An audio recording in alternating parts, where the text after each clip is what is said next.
Things just got worse and worse and worse as the night went on. Again, valiant effort down the stretch for the Bucks. Just too little, too late. Let's go down and let's see what Coach Fletch and the rest of the crew has to say. And as always, go Bulls. So let's head into the locker room right now and see what the guys have to say about that one. Wow. Where do the Buccaneers go from here? What an incredible atmosphere. What a good win for the Tampa Bay Lightning. They snapped a 7-game winning streak. How we feeling, Bucs Nation? It's time to party, baby.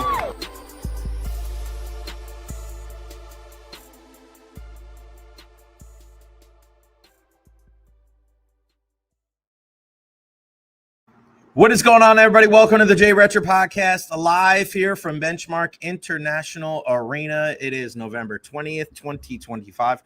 Where the hell has this year gone? It is amazing. Hope everybody has a wonderful day, or you're having a wonderful day, whether you're here in the Tampa Bay area or abroad. Make sure you follow me on all social media platforms: Facebook, YouTube, Twitter, Twitch, TikTok, Instagram. Like and subscribe on YouTube as well. Plenty to get into on the program today. We're talking Bucks, we're talking Bolts, we're talking Bulls, a little bit of everything. There's no shortage of big stories here in the Tampa Bay area. A big thank you to our partners right here to the side of me, Honest Hammer Custom Builders LLC, for all of your residential and commercial needs. Again, 813-244-0956, and you see the QR code right there on the screen. And our friends over at Evara Health, evarahealth.org, with 17 different locations in Pinellas County. The Evara Health Injury Report at 12:30 today with Dr. Carlos Rodriguez. You do not want to miss that. Guys, make sure, whether you're watching on Facebook, YouTube, or Twitter/X, kill that like button, man. Let me know that you're watching and where you're watching from today on the show. Questions, comments, concerns, leave them there at the bottom of the screen. If you want to join in on the conversation, here is the link right here in the chat. You can join whether you're on your phone or on your laptop, StreamYard.com/PXD3H9DGJ9. I appreciate everybody so much. Jay, again, your shoes and point for a point. LFG, bro. Our guy, Eddie, with the $2 super chat. The super chats definitely help. Thank you so much, Eddie, and everybody out there. Benny is here. Janet Best in the house as well. Rolly, as it could not get any worse. Now the Bucks have a stomach bug in the facility, which puts everybody down. What is happening with our football season? We'll get to that here in a little bit. And who is back on the practice field? Rolly, have no fear, buddy. I think everything's going to work out for our Tampa Bay Buccaneers. More guys back out there today. We'll talk about that at about 12:15, 12:20, after we hear from head coach John Cooper and his return to the arena today. We saw him. We got a chance to talk to him. So he will be behind the bench tonight against the Edmonton Oilers here at Benchmark International Arena, as the Lightning look to keep those winning ways going after a really solid performance on Tuesday night against the New Jersey Devils. Nick Paul will be making his season debut after missing the first 19 games of the season with that hand injury. We'll hear from him. I had a one-on-one chat with him after morning skate today, so you don't want to miss that one. That comes up here in mere moments. Again, I mentioned the injury report at 12:30. At 1 o'clock, we'll take a deep dive into the latest in the Alex Golesh situation. He did not show up for his radio interview with T-Kraz on WDAE yesterday, which was alarming to some. But also, we got a message from the CEO of athletics from South Florida, Rob Higgins, which is, I guess this is kind of the new way, the new age of social media and how people are going to get out in front of information and rumors and things that aren't necessarily true. So we'll break that all down at 1 o'clock. At 1:15, what did Josh Grizzard, Buccaneers offensive coordinator, have to say about the Buccaneers offense? He speaks today over at the Evara Training Center at One Buccaneer Place. And then, of course, our weekly hit with our pal Eddie Encina from the Tampa Bay Times. He joins us at 1:30. What was it like going down there to Sunrise and seeing the Lightning and the Panthers face off in a game that was intense, but certainly devoid of the fireworks we were all expecting? And what does he think about how this team has been dealing with all of the injuries? My goodness. And I mentioned it, and you'll hear it here in a second. I asked John Cooper about how this team has been dealing with their defense without McDonough, without Hebden. He goes, don't forget Chernak too. How could you? I mean, and Cherney's still out there, like he's skating, but McDonough and Victor Hebden not out there. And that was the bad news today, is that we saw that on IR, Nick Paul was activated. Great. Not great is that Victor Hedman was put on IR. So it's going to be a couple more weeks that the Lightning will be without their captain. It's actually different than the injury that he sustained in the preseason. So let's hear it right now as we're here at the Benchmark International Arena. John Cooper, who missed the game on Tuesday night due to some personal reasons. We didn't really talk about it. This is kind of a private matter, so we didn't ask him about it today. But he's back, and he'll be back behind the bench tonight. So it's very exciting to be able to see him. And just judging from Coop, he's I wouldn't say rare form because this is how he rolls, but this is Coop. He's fine. And here's what he had to say after morning skate today. John, can you confirm that Nick Paul will be in lineup tonight? That's why you have to show up for warm-ups. No, he should be in tonight. Long awaited debut. How much can he help, particularly on face-offs where you've had some games where you've struggled? Well, how do I answer that? What was it like? How? Forced me to change my question. Oh yeah, answer it say it a different way. Is he going to help? Yeah, he should. In what ways will he be able to help on the face-off dot? Again, I'm struggling with that one. In what ways? Will he help you guys improve? Will he be I would how think many so. face-offs will Our he face-off take? percentage last year we were top 15 team last year. Now we're in the bottom 5. We've lost Paul, Glendenning, 2 big ones we lost. He's a big piece of it. Takes him on his right side as well, so he helps. Now he hasn't taken them for months now, so he's got to get used to it. But Paul can win draws, so he would help us. Coop, what does it say about your defensive structure? Be without Hetty and McDonough and still play some good solid games. Are you going to throw Chernak in there? Him too, Cherney too. Yeah, they're a big part of our team. I mean, you're looking at the top end of our decor is all gone. So for this group, how they've grown, and for Carlisle and Santini to step right in, and obviously the help of Bassi, but to hold Jersey to 1 goal was a pretty big feat. Anything new on Victor? We saw he was put on IR today. No, it's just it's a tough one for him. So the big thing here is the longevity and having him be better in the long run. So it's just probably a couple more weeks. Was that the same thing that he was dealing with in the preseason, or is it something different? Something different. So there you have it, John Cooper from Morning Skate today, and letting us know that Nick Paul, it looks like he'll be in the lineup tonight. He was out there taking line rushes with Braden Point and Jake Gensel, kind of a different look than we've seen from the Bolts, which is pretty cool. You're going to see Cirelli, Hagel, and Kucherov, Point, Paul, and Gensel. And then the third line will be some semblance of a Gord, Gergensons, and Bjorkstrand. And then the fourth line or whatever, Dominic James, Gage Gonsalves, and Curtis Douglas. That's what's looking like for your lineup tonight as far as guys up front. On defense, no McDonough, no Hedman, no Crozier. So you're going to see probably the same 6 that you saw the other night, Moser and Radish. Then you'll see Lilleberg and Dastu, and then Carlisle and Santini. So that'll be probably your 18 guys with Andre Vasilevsky between the pipes. The only difference from the other night, Jack Finley not in the lineup, and Nick Paul is in. And I got a chance to talk to Nick, and this is before that Cooper said that he was in the lineup. But just listen to the chat with Nick here. He's such a great guy, and always fun to be able to catch up with him. But here's what he had to say about his return, and he kind of compares it to Christmas. Here's Paulie after morning skate today. Nick, welcome back, man. How's it feel to know that you're going to be in the lineup tonight?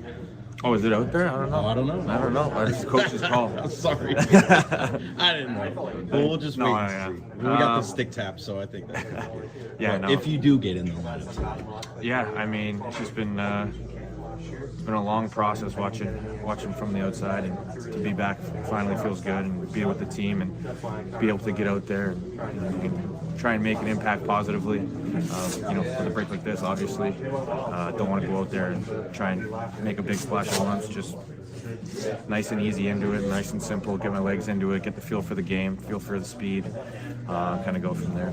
How tough is it to be out there, you know, and because you've been able to skate with the guys, right? Yeah. So it's like you're so close yet so far in the beginning of the season. How tough was that to kind of keep your mental and be like, all right, hey, I'll be there when my time is right? Yeah, I feel like a good comparison would be like Christmas. You know, it's December, and you know, Christmas is around the corner, and you're just grinded. You know, you got to grind a couple weeks to kind of get there, and then you get those couple weeks, and you're like right there. And then I start coming to the room, hang with the guys, and skating. You know, it's Christmas morning, and then I'm waiting up for Santa, and then finally. But yeah, no, it's just a lot of anticipation. You know, first was just a little bit of a grind. You know. Not being able to touch pucks and just going out there and skating, keeping conditioning, keeping positive, you know, going out there and seeing everyone play. It's just something that I'm so wired to do and be there, being part of, and try and contribute that it's not really there. So it was definitely mentally I was going through a little bit, but you know, we had a good staff here, good bunch of people, and they made it pretty easy. You know, just think of the end goal of like when I'm coming back, and you know, I just kind of keep chipping away day after day. So, you know, we'll see what happens, but it'll be, once I touch that ice, it's going to feel good. Gotta love Paulie, man. And he's been just one of the guys ever since he's been here. He's been such a fantastic human being to be able to talk to. I remember chatting with him a couple of years ago at Media Day in Colorado, and just sitting there, and it was like everybody was going to everybody else, and me and Nick just sat there for like 10 minutes and we're just shooting the breeze. And there's just a lot of good players on the Tampa Bay Lightning. And you know, one guy that I didn't necessarily record our interview today, but the guy that I talked to a lot in the locker room is JJ Moser, and he's the best, man. Big Man U fan too, so we're always talking about soccer. But JJ and I were talking today because last year, when I asked him, I said, what gives you confidence going into the playoffs with this team? And he says, the skill.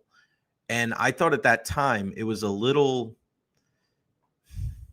I don't want to say misinformed, but that's too strong because I love the guy. And I just think he didn't have the experience of playing in the playoffs with this team and knowing like what it took to be that good. And I had a feeling it's more than skill.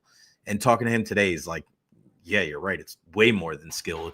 It's the bounces. You got to put yourself in a position. You have to have great net front presence on the offense and the defense. And, you know, it's not always pretty. You got to score ugly goals. And it was cool to be able to have this conversation with him kind of 6-7 months later and hear him kind of grow and learn what it takes to be a winning hockey team. And I think that's what you see with this group. When you watch this Tampa Bay Lightning team, when they're playing at their best, I mean, defensively, they take care of their own end of the ice. They don't give up a bunch of odd man rushes. And listen, you look at some of the goals that they've given up this year. Some of them are like bounces off the defenseman. Even the goal the other night, like it gets by Vasi and Moser tries to knock it out with his hand, but he's unable to do so.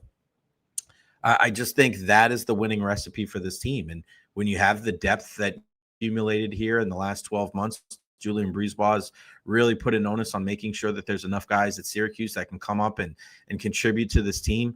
You got to feel good about this team going forward. Now, there's going to be ups. There's going to be downs.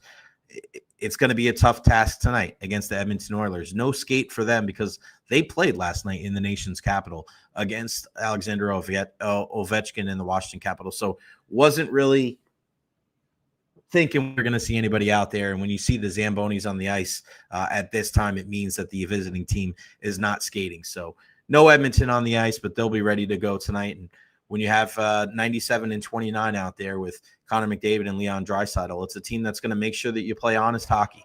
You got to play the right way, and you can't give up odd man rushes. They're going to get theirs. They're going to get their looks. They're going to get their chances. You got to keep them to the outside, keep them to one shot. No extra chances for them, especially in and around the blue paint. I wanted to play this too for you guys because when I'm looking at the situation with this power play and how much it's gotten better, I look at a guy like Darren Radish, and he's such a huge part of that power play right now. When you are the guy that is manning the point, he has a huge responsibility, and especially with a guy like with Victor Hedman out, you need guys to be able to step up. They have done that defensively, and you saw it the other night with Ratty firing that puck. 3-point night for him, and if he can continue to stay aggressive offensively, I think it can really help the man advantage. Here's what he had to say after morning skate today. Ratty, big game for you the other night, man. That power play, man. I know it's kind of been a little bit of a work in progress, but picked up a couple the other night. What's kind of the big change over the last couple of games? You guys have kind of adjusted the personnel and also seeming like getting more shots on net. Yeah, I think we've kind of been right there. We've had some looks that just hasn't gone in, and to see the puck finally going, it's been good. And like I said earlier, that was last game. We got to work for this game, and just make sure we're ready and we're making plays and we're creating opportunities. How about yourself? I mean, you get into a situation where you're playing with a guy like Kucherov, you got to be ready at all times. You want to be aggressive, but you also want to kind of maintain the flow of the power play. How do you find that balance as the guy that's running the point there? I think it's just over the years, kind of learning Cooch and learning the way he plays, and he can always find a play when you don't expect it. So, like you said, always being ready, always kind of like you said, just kind of maintaining the flow of the game and kind of getting on his level a little bit. So, what's the difference between playing guys like McDavid and Draisaitl tonight? Is there a different kind of formula with how top of the league they are for the last couple of years? No, I think we got to stick to our structure. Make sure we're playing in front of them and making them defending hard against them, and just making sure we're skating and moving our feet and just trying to play a good 200-foot game.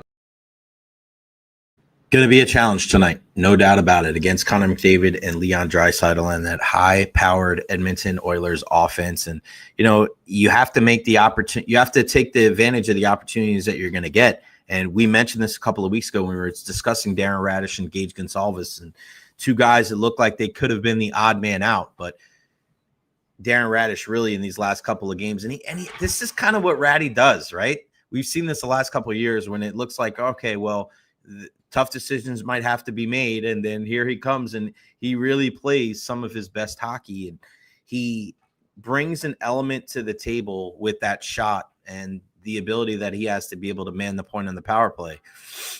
It's very apparent when he goes out there and he plays well, and you can just, I don't know, man. I want him to shoot more because I think this is a guy that can score 10, 15 goals on the season. But obviously the priority for him has to be defensively. And when you have so many other good players on defense and you start looking at the number game, that's where you have to start.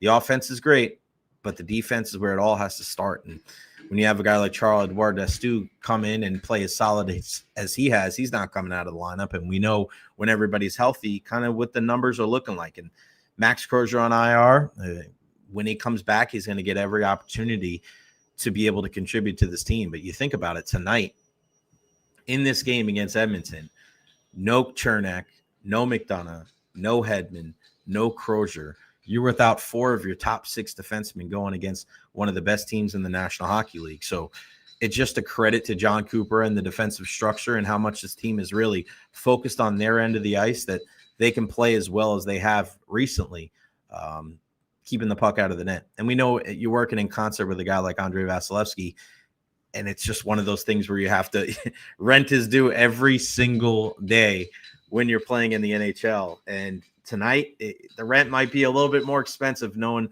who you're going against. So hopefully some tired legs for Edmonton, as again, they played last night against Ovi and the Caps. Maybe the Tampa Bay Lightning can take advantage of that. Second game of a back-to-back. Can they go and win another one here at Benchmark International Arena? Hopefully they can carry over some of those good vibes that we saw Tuesday night against the Devils, who they themselves, one of the more dynamic teams offensively in the National Hockey League. All right. The Tampa Bay Buccaneers back in action at practice today. People were wondering who's there, who's missing, and some good signs about what is going on and who is there. And I know there was a report earlier that Bucky Irving wasn't playing. I saw this from Joe Bucks fan earlier today. And running back Bucky Irving will miss the 7th game of the season on Sunday night in Los Angeles. That was the direct word from Rondé Barber this week. Keep in mind, Barber works for the Bucks and just traveled with the team to Buffalo to call the game on the Buccaneers Radio Network. Barber's comments came on the Run Day Barber Show, the segment in which Barber dropped the news led off with his co-host asking Barber to share his inside knowledge, who is and who isn't playing. Barber said Bucky is not going to be back on Sunday night. So we'll see. We'll see. But that is the report as of now. But when we look at what we've seen at practice today, good news is that he's out there.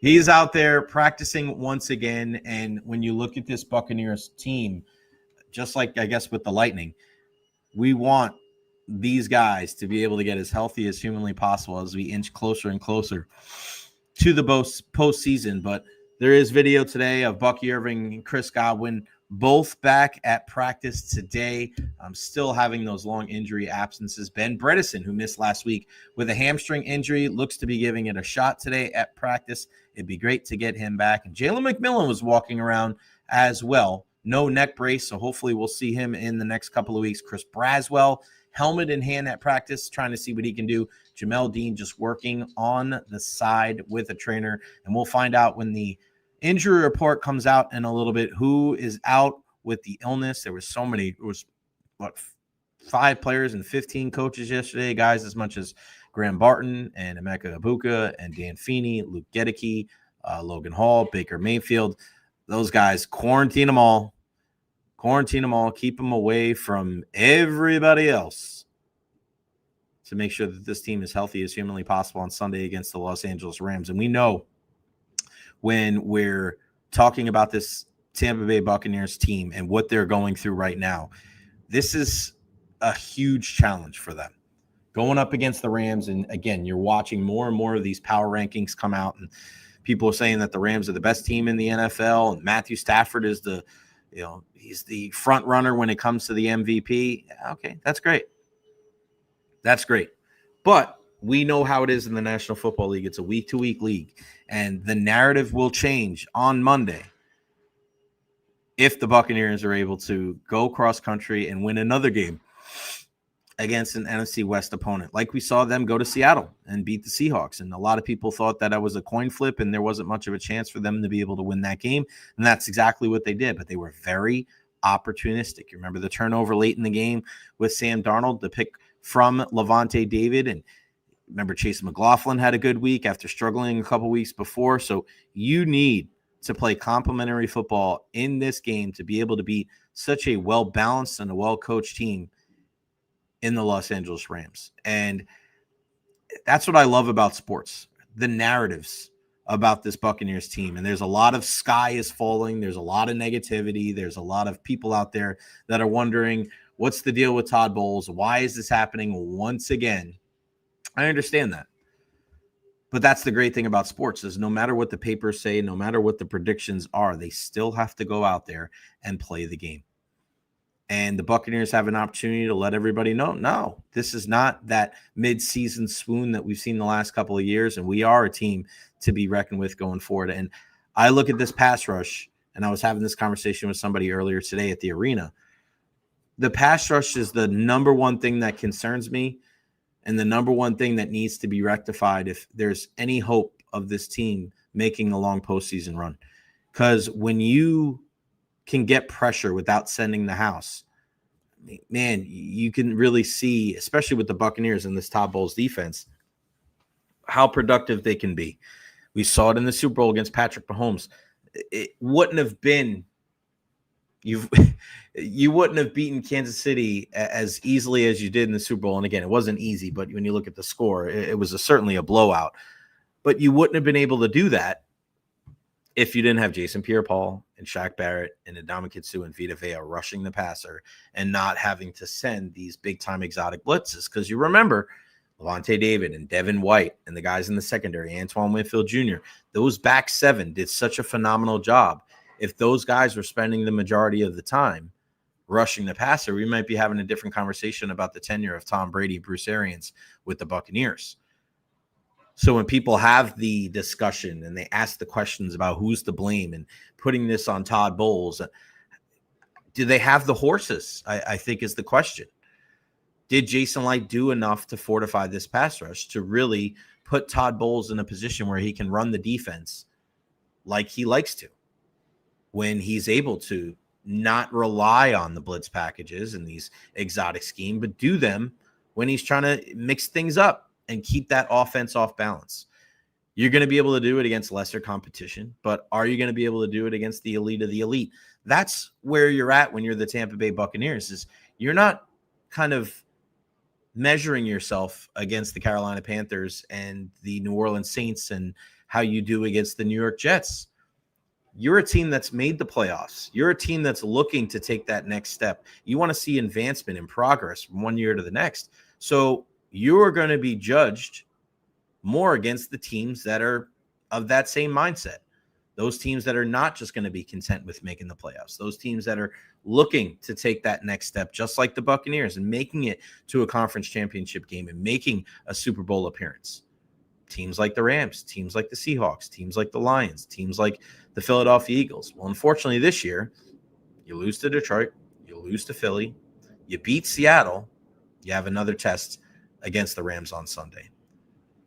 No Hassan Reddick again at practice today, a misstep. Well, we'll see. We'll see what his play is down the stretch. But I think when you go out and get a guy like Hassan Reddick, a mercenary, a kind of a hired gun, and you sign him on a one-year deal that isn't something that really Jason Light does a lot, you're expecting a guy like Hassan Reddick to be able to go out there and at the very least give you 9-10 sacks.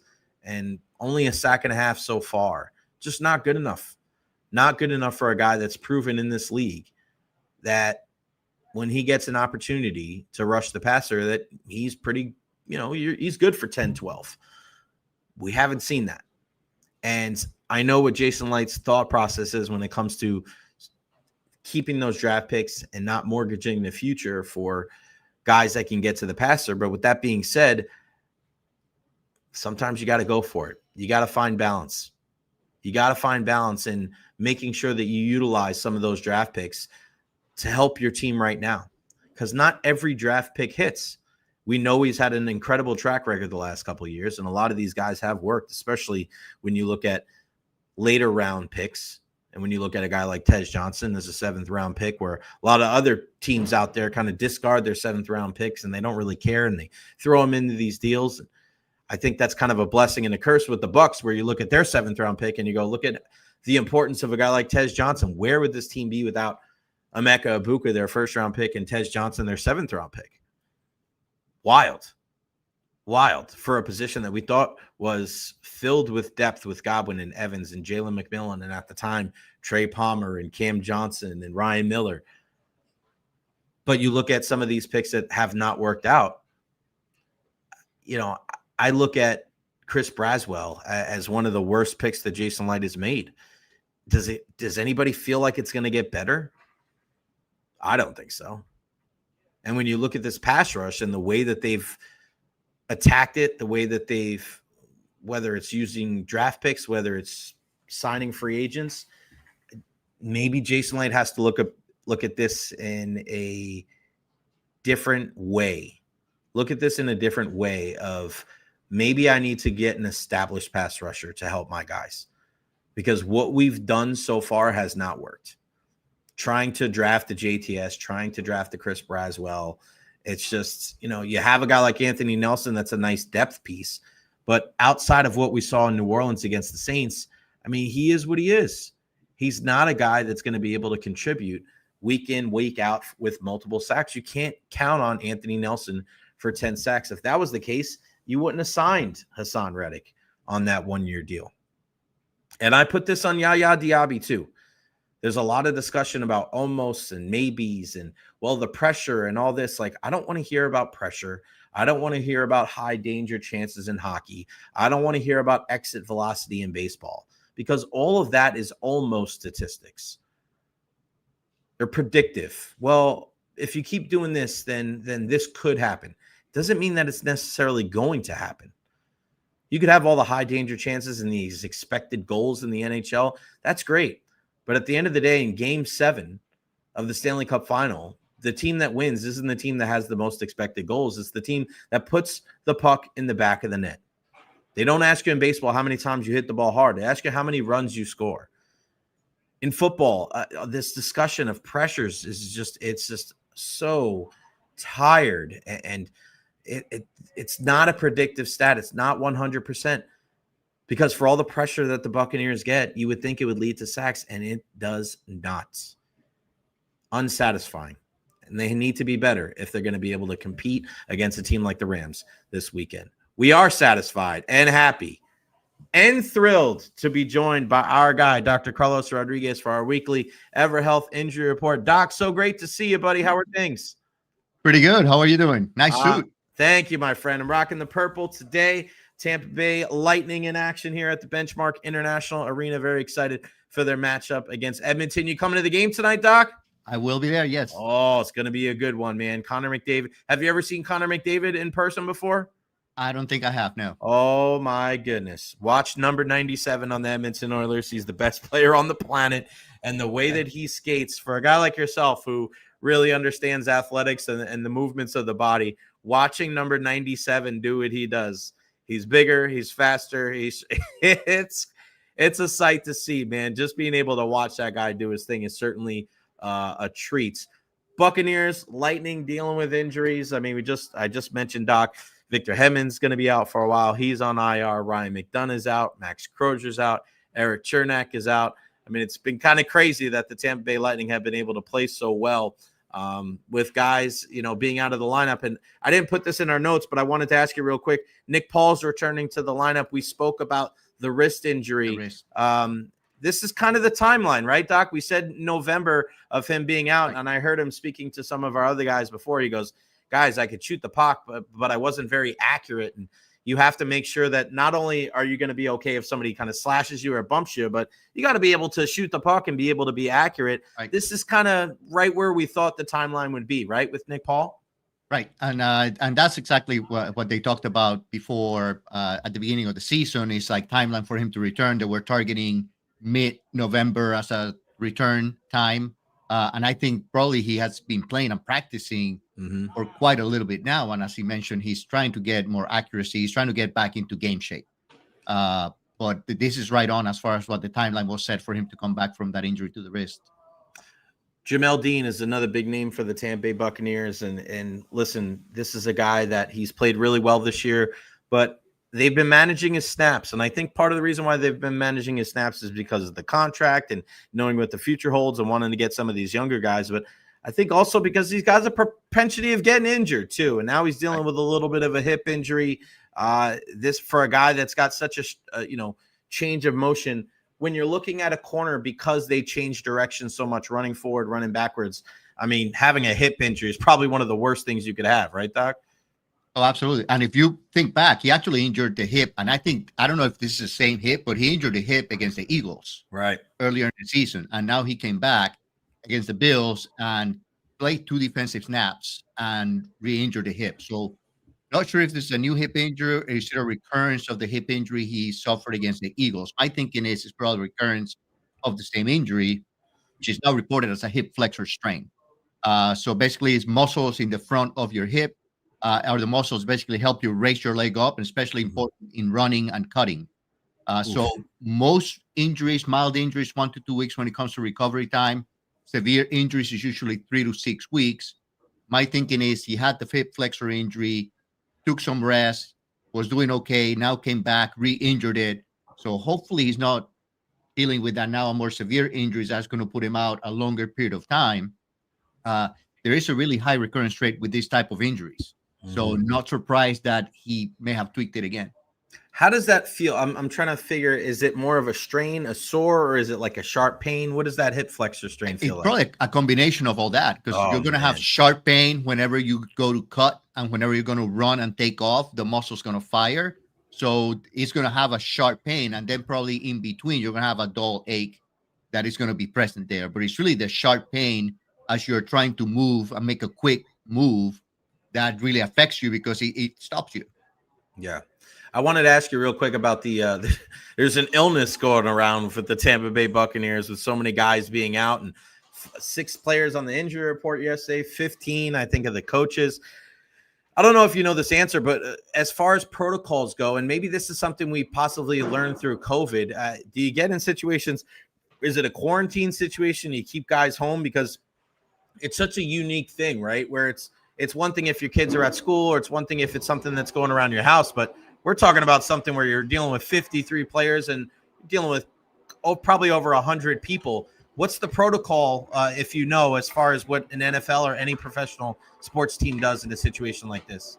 It all depends on what illness you're dealing with. So, I mean, most commonly, say the flu or the common cold, or maybe even the strains of COVID that are going right now, which are basically like the flu or the common cold. They're not the strains of COVID that we saw at the beginning of the pandemic. That was a high mortality and high morbidity rate, high illness rate. COVID these days is pretty much like a cold, is pretty much like a flu. So if you're dealing with something like that, I mean, you do try to keep anyone that's severely ill, running fevers, away, because that's usually when they're more contagious. You try to practice as much as you can hand hygiene, cleaning the equipment, not sharing any water bottles. I mean, those are the things that are going to increase transmission rates. If you're dealing with a common cold and you're having a sniffle, mouth symptoms, I mean, washing your hands, make sure you're not sharing equipment, making sure you're not sharing water bottles with your teammates is the best way to prevent it. I mean, you can still play with a cold. It's not a big issue. We usually start looking at what we call below the neck symptoms. So when they start having severe chest congestions, chest problems, cough, production, fever, that's when we start going at limitation in play. But if it's just mostly a head cold, there's no limitation in play. And just practice safe, make sure there's no contagion going on or transmission. Another guy that we've been looking for is Hassan Reddick. I mean, this is a guy that he didn't practice again today, Doc. What do we know as far as the latest with him, and what if we could predict when we could see him back, because they sorely need him? So he injured his ankle and his knee. He had an MRI done on his knee, which was clear. But then the report on the ankle was an ankle sprain. The fact that he's been out this long makes me think it's more of a high ankle sprain more than a regular sprain, because a regular ankle sprain would be back in about 1 to 3 weeks. He's been out longer than that. So my thinking is he has a high ankle sprain. I know the coach said immediately after the injury, we're glad he wasn't a mild injury, it was mostly a sprain, so nothing that would require surgery. When you're looking at high ankle sprains, it's usually a 4 to 6 week timeline for return to play. So maybe another week or two before we see him playing again. Doc, what do you make of how the Buccaneers handle these injuries? Because I look at it and I wonder, because some people say, well, the training staff, and we've talked about this, can't really blame the training staff, but when you see how the Buccaneers handle these injuries, are they more cautious than other teams, if you could compare them, or do they seem like do they rush guys back? Like, I'm trying to gauge of how they handle injuries from your expectations, because you think, like we talked about the George Springer injury, like there's no way that guy can play, but it was pain management. You could see how injured he was. When you watch how the Buccaneers have dealt with the injuries this year, does it seem like they've been kind of sticking to the timeline that you expected? Yeah, I mean, most of the time you stick to the timeline. It's actually keeping the player from wanting to come back earlier is the big fight that you usually have with players. Players immediately feel like, I'm ready, I can go. And you have to be the one being a little more conservative, saying, hey, there's a higher risk of re-injury if we come back too early, so let's wait another week or two. Let's put you through practice, put you through drills to make sure that you are indeed in game shape before we put you out there. So when you look at the timelines with a lot of these injuries, yes, they're right on. I mean, when we were talking about the hip flexor strain before, he did wait a couple of weeks before he came back, and that's usually the timeline for a hip flexor strain. I mean, the fact that this injury has high recurrence rates, it happens again, and now you got to be a little more conservative now before the next return to play. So as far as the ankle sprain with Reddick, I think we're right on the timeline as far as it being a high ankle sprain. If it's more of a mild to moderate high ankle sprain, 4 to 5 weeks out, it's right on track. So I don't think there's been any issues as far as getting them back too early.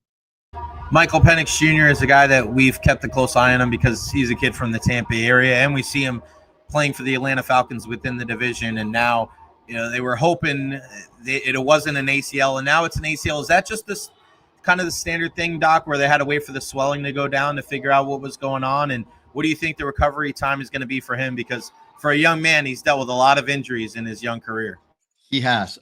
Initially had a bone bruise, but I don't think this is the same knee. So now he suffered a partially torn ACL in his left knee against the Panthers. He had 2 ACL tears in his right knee during his college career, and also had 2 shoulder injuries. So he's had 4 season-ending injuries while in college. So now this is another season-ending injury. Most recovery from an ACL, because they're going to go ahead and repair it, because when you're looking at an elite athlete like this with a partial tear, it's just a matter of time before it completely tears. In a person like us who's not in a professional sport, we would say, let's go ahead and keep an eye on it. If it tears, then we'll tackle it. In a professional football player, especially a mobile quarterback like Penix, you want to go ahead and fix it because it would be just a matter of time before he tears it up. So it's usually 9 months to a year recovery time after an ACL repair. Usually you're looking close to 10 to 12 months. So the beginning of the season next year is going to be a little tenuous. I don't know that he'll be back before the end of the season. Maybe you're looking more at mid-season before he returns next year. Doc, this is kind of random because when we talk, I things come into my brain that I've been wondering for years. I'm sorry for being on a tangent sometimes, but there was an injury to a pitcher from the Yankees years ago, Masahiro Tanaka, and they said that he tore his UCL in his elbow, and he never got surgery. And he went away and went back to Japan in the offseason. He came back. He wasn't throwing 97, 98 anymore, but he was throwing 91. But he never got surgery, even though it said that he had a partial tear of his, his UCL. Have you heard of anything like that where guys were able to not go under the knife and just kind of like mitigate the damage in a way? And again, we don't necessarily know what he did over there. It could have been some Eastern medicine that we don't know about. But have we ever heard of anything like that? Or is it more of a case of what we hear with Michael Penix, where it's like, hey, it's a partial tear, man. If you don't go under the knife, it's just inevitable. Yeah, so it's the same thing. You're running the risk, right? So if you partially tear the ligament, there's less structure there to support it. Now, the fact that he wasn't throwing as hard coming back from that injury makes you think it wasn't as effective because there's some instability going on because of the stress on the ligament not being completely there. And maybe you were just waiting on the fact that you just want him to be able to see, can he perform maybe at some level that we're comfortable with him performing. And if he tears it, then we tackle the surgery. With the ACL, is such a high deal of stress, especially someone as with the running and the cutting, that when you're looking at the partial tear, it really will be just a matter of time before it tears in a play. And again, most ACL injuries are not impact. It's just you're just planting your foot, make the wrong cut, and the ACL can go. So it's one of those things that is better, I think, in this case, especially in a professional, mobile, young quarterback like Penix, to go ahead and repair it and then having rehab and having come back next year rather than putting him out there, tearing it even later in the season. Now he has a tear. Now he misses not just the rest of this season, but probably the next one too. Right. And a lot of injuries to the quarterbacks right now in the NFL, and we see Aaron Rodgers and the Pittsburgh Steelers, and they didn't really need him at the end of the last game after beating the Bengals. But what do we know about Aaron Rodgers as far as what his availability is going to be for Sunday and beyond? So he fractured a wrist bone in his non-throwing hand, which is a good thing.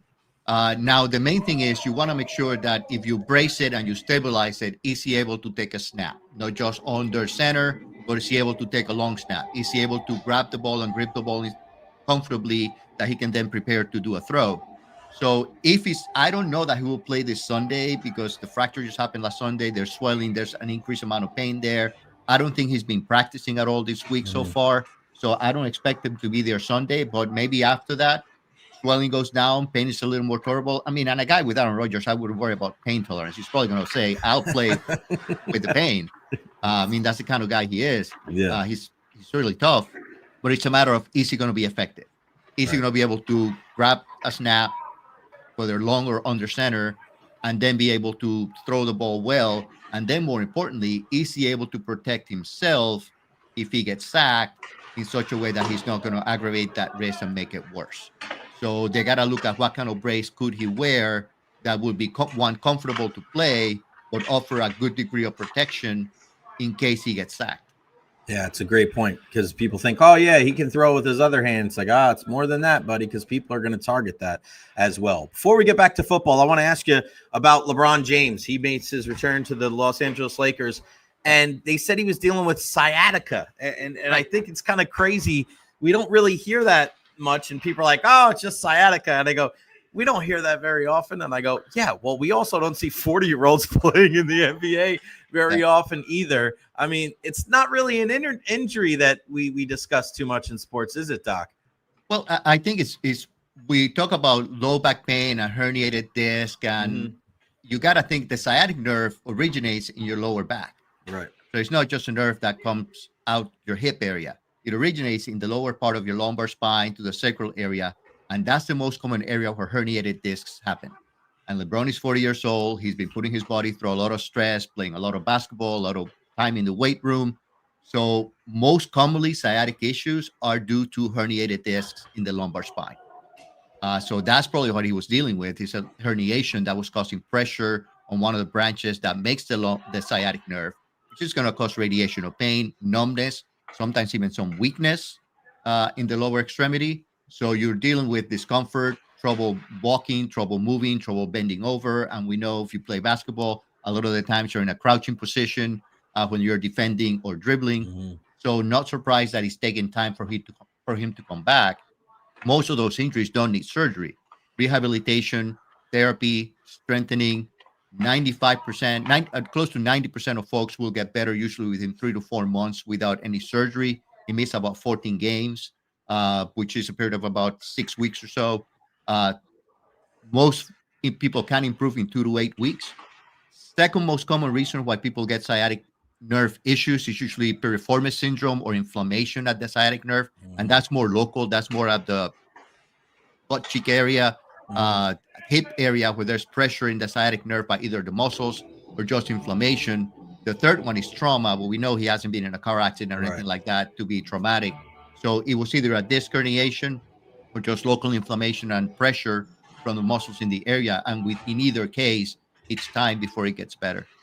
Doc, one of the things that we've talked about with LeBron over the years is the amount of money that he puts into his self-care, right? And millions of dollars over the years. And Tom Brady, obviously, and I think CeeDee Lamb from the Dallas Cowboys just said that he spends over $1 million a year on his body. What do you think of professional athletes? And of course, when you have the money, right, you want to be able to make sure your body is a temple. You're a fine-tuned machine. I don't want to say how smart is that, but is it surprising that more athletes don't do it? Because it seems like if that's your money maker, you want to make sure that you take care of yourself. When you hear that as a medical professional, that guys spend that kind of money, do you think it's an overabundance of finances? Do you think it's spot on? Like, what do you think when you hear things like that? It all depends on boils down to what are they doing. Are they investing on healthy nutrition habits? Are they investing on therapy? Are they investing on exercise routines, physical trainers, athletic trainers?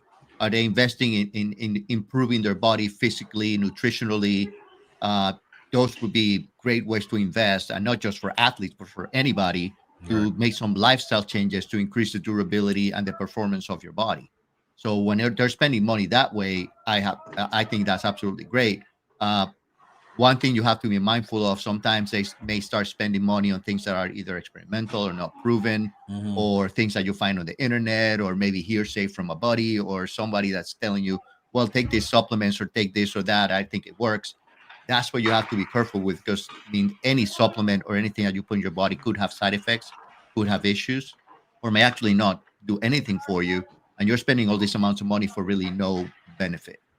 So as long as they're doing adequate amount of research and what they're doing is scientifically and medically sound, I think anything that you do to improve your performance and improve the health of your body is absolutely fine. Have you seen a rise in some of the misinformation because of social media? Oh, absolutely. Yeah.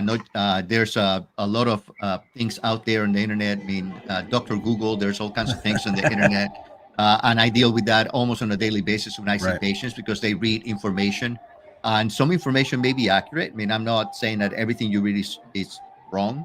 There's some information that is accurate. There's some information that is not. And it's just a matter of going through that information and telling them, this one is really based on good scientific evidence. This one's really more of a consensus or people experiences with it, but there's been no really trials on it.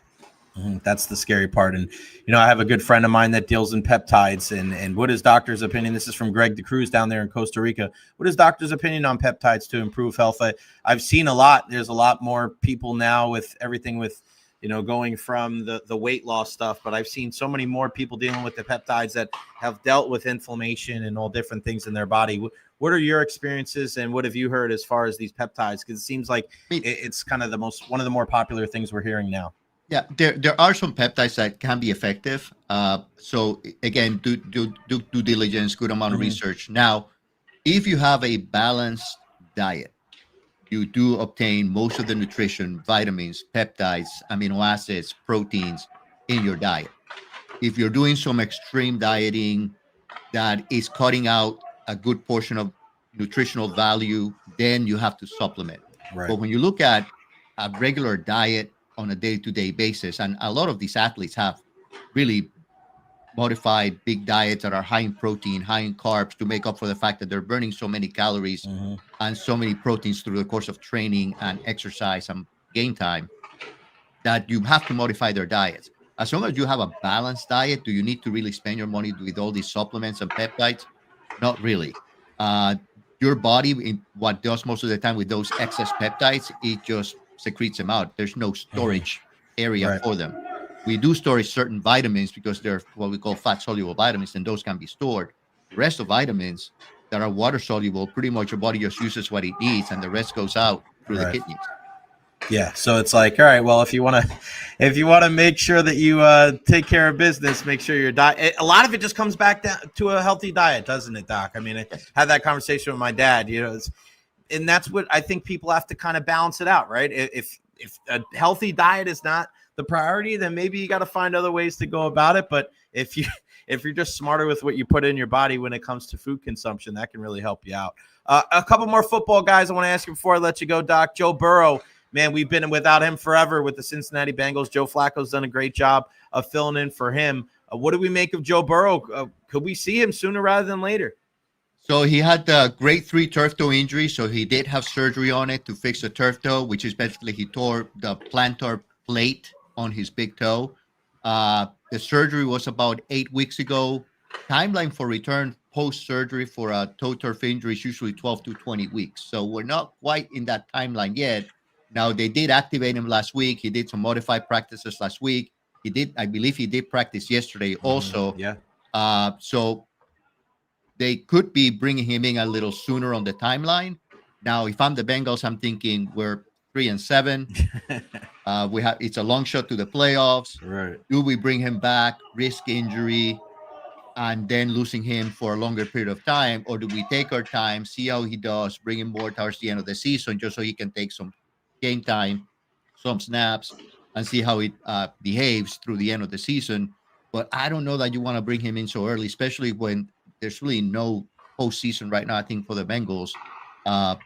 I would be on the conservative side, bring him back maybe 2-3 weeks before I would bring him back. But I mean, I'm not the physician there, and I'm not seeing him progress through practice or how well he's doing in practice.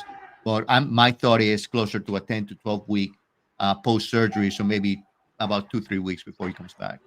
Jackson Dart, quarterback of the Giants, he's already been checked for a concussion, I think, 4 times this year. I mean, it's so wild that, understanding that him running the football is one of the things that makes him great, but man, to be able to be checked that many times is not good. Do you think we see him this week? Do you think we see him again this season? It's kind of, if you again, you're a team that's at the bottom of the standings, is it really a great idea to rush this kid back, especially when there's so many changes within the organization? What do you make of Jackson Dart? So as you mentioned, this is the 4th time that he's been examined for concussion this season. So that's something that is worrisome because we know that you get hypersensitive to concussions when you suffered concussions before. So the chances of you suffering another one after you've had several concussions goes up. So they're going to be, I think, pretty conservative with him. You have to put him through a concussion protocol anyway, which essentially entails rest period to begin with. Then once he's asymptomatic, not taking any medications for any symptoms, and he's completely asymptomatic, you put him through the return to play protocol, which usually takes about 4 days where you do light exercise, motor exercise, sport-specific exercise, and then you put him through practice and make sure that he is asymptomatic through all of that. If he's asymptomatic through all of that, then you can clear him for game time at that point. So do I expect him this weekend? Probably not. I believe he's still symptomatic. I don't quite see that he's been on a full practice out. So he hasn't really completed the protocol. So maybe by next week he may complete the protocol. He may be without any symptoms and doing okay. But my concern would be the fact that he's had 4 concussions, we don't know if he fully had 4 concussions, but 4 injuries that were concerning 4 concussions. He has to be careful when he gets out of the pocket. He has to be careful when he's now running and taking a hit. So he has to be mindful of that for the rest of the season. Yeah, no doubt about it. Doc, I was thinking about you over the weekend. One of the local travel baseball coaches got fired over the weekend because he let a pitcher throw over 200 pitches in one weekend. And his answer was, well, he only threw 120 in the playoff game.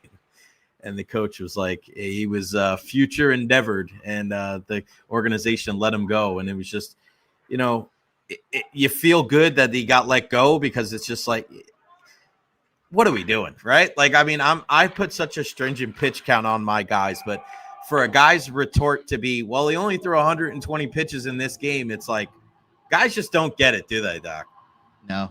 I mean, when have you seen a professional player throw 120 pitches in a game? I mean, if the pros don't do it, why would you put a 13, 14, 15-year-old or even younger? The kid was 9. He was 9 years old, Doc.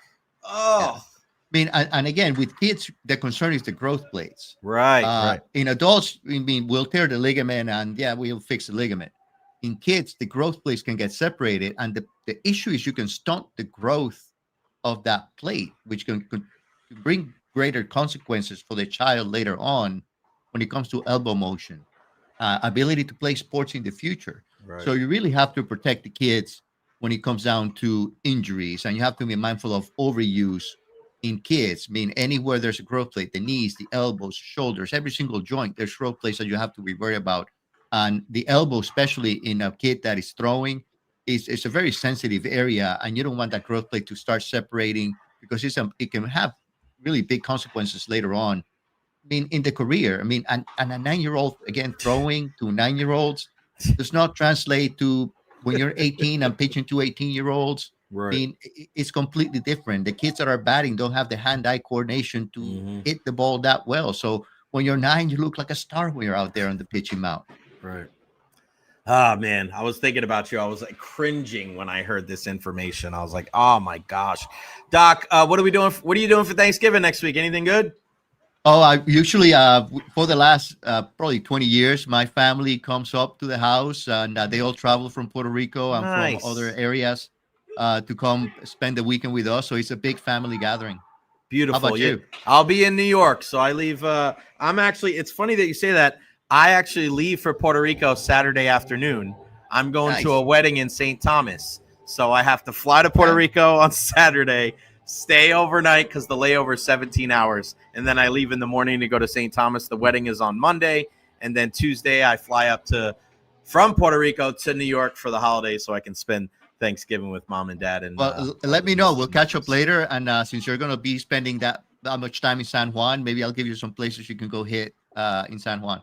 Beautiful. You're the man. So no show next week. We'll talk to you in 2 weeks. Thanks, as always, my friend, for making our show a whole heck of a lot better. Have a great Thanksgiving. We'll talk to you in 2 weeks.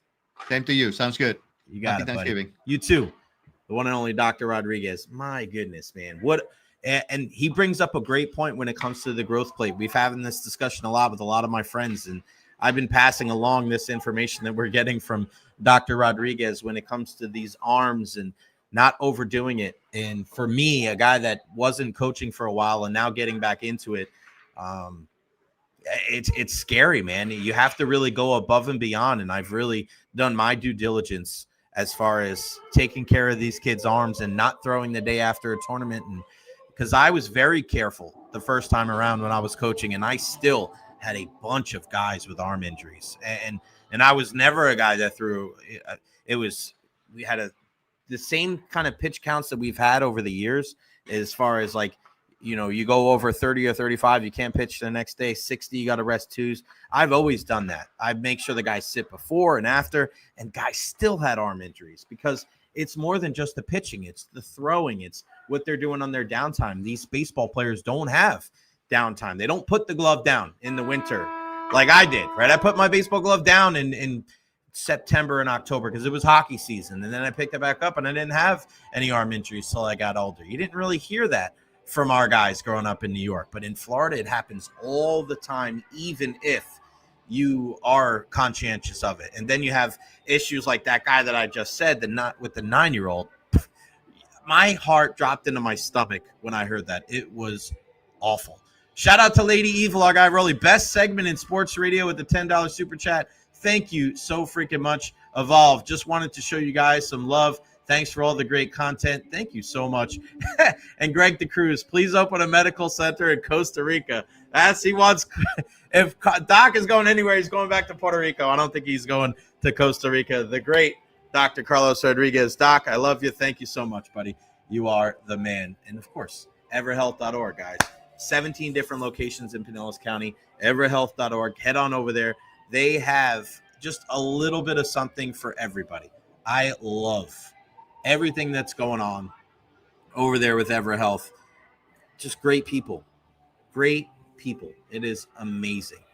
Just love being around. And thank you again, Rolly. Granny Smith, also good afternoon, everybody. You got that right. Adam Cartwright, pitch counts are one thing. The other is how many weekends a year they're playing and pitching. Yeah, you're right. That is a huge thing. And that's why this time around, I've really gone above and beyond of making sure that guys sit when they're not pitching, after they pitch and before they pitch. Because, again, I stressed it so much. And I was a guy in my mid-20s, and I did my homework. And, man, it's heartbreaking when you see a kid hurt and you feel guilty. Like, what did I do? Did I not do enough? Did I not take enough precaution? And I would take time off. We would always be one of the first teams to end and one of the last teams to start. I would make sure that my guys ran. Like, we went above and beyond, and it's still guys were hurt. And it's heartbreaking when you really care, when you really try. And just, again, I'm not being no defeatist mentality, just even more. After tournaments, even guys that don't pitch on Mondays, we really don't throw much at all. It's a lot of running. It's a lot of hitting, fielding, but not a lot of pitching whatsoever, because I think it's super important to be able to be cognizant of what's going on with these youngsters' arms. So EverHealth. everhealth.org. Go check them out, man. They are unbelievable. Again, 17 locations in Pinellas County, the Evara Health Institute. Very similar to the broadcasting school I went to. If you want to be working with a guy like Dr. Rodriguez, check out the Evara Health Institute today. And let's not forget our friends at Honest Hammer Custom Builders, LLC, 813-244-0956, thehonesthammer.com. Email them, thehonesthammer@gmail.com. You tell them that you heard it right here on the Jay Recher podcast. They'll give you a discount. Kitchen renovations, bathroom renovations, new construction, commercial construction. You got a plot of land, you're looking to build a new house, they can help you out. And Russ is one of those salt to the earth type of people that is a Team Tampa Bay member, a USF grad, just an unbelievable guy that has been supporting me since my days over at 95.3 WDAE. And for him to be able to reach out to me and say that he wanted to help out, I just love the guy. Just an awesome dude all the way around. And the way that you're going to help me on the show is to be able to support local, support Lighting Insider, Joe Buck's Fan, Pewter Report, the Tampa Bay Times, but of course, Evara Health and Honest Hammer Custom Builders, our partners right here on the Jay Recher podcast. So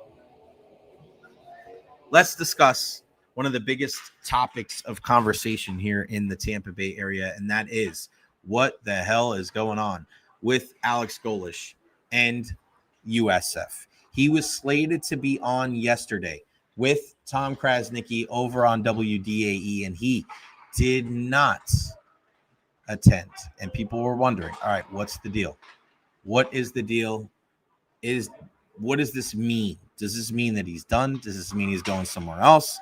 I think that was the initial reaction from a lot of people.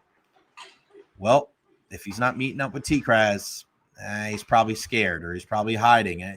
And listen, I think it's just natural to feel that way, right? I'm not being disrespectful, and that from what we're hearing, and also we got this information from Joey Knight that there was a lot of meetings. Now, I'm going to say this too.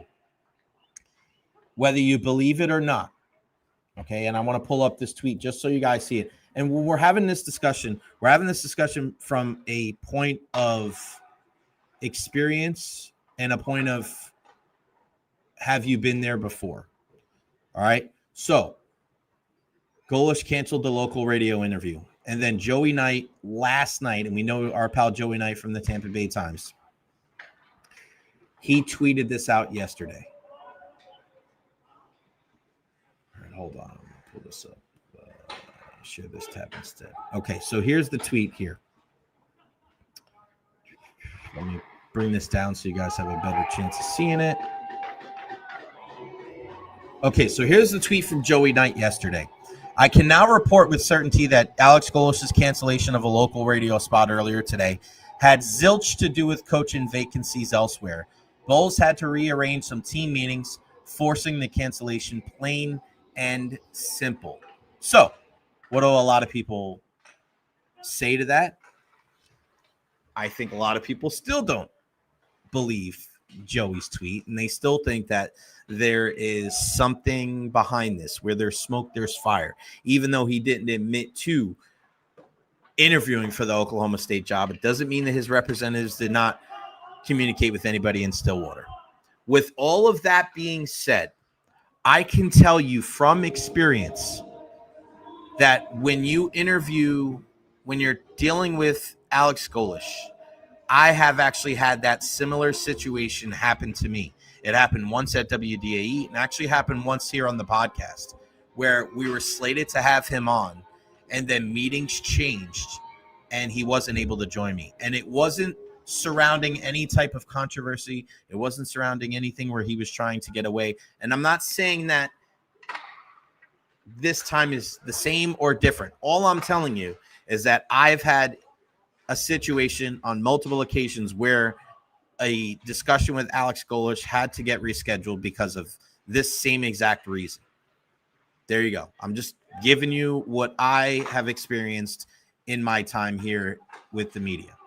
With that being said, now we look at, and I think you have your opinions on Alex Golesh and his future.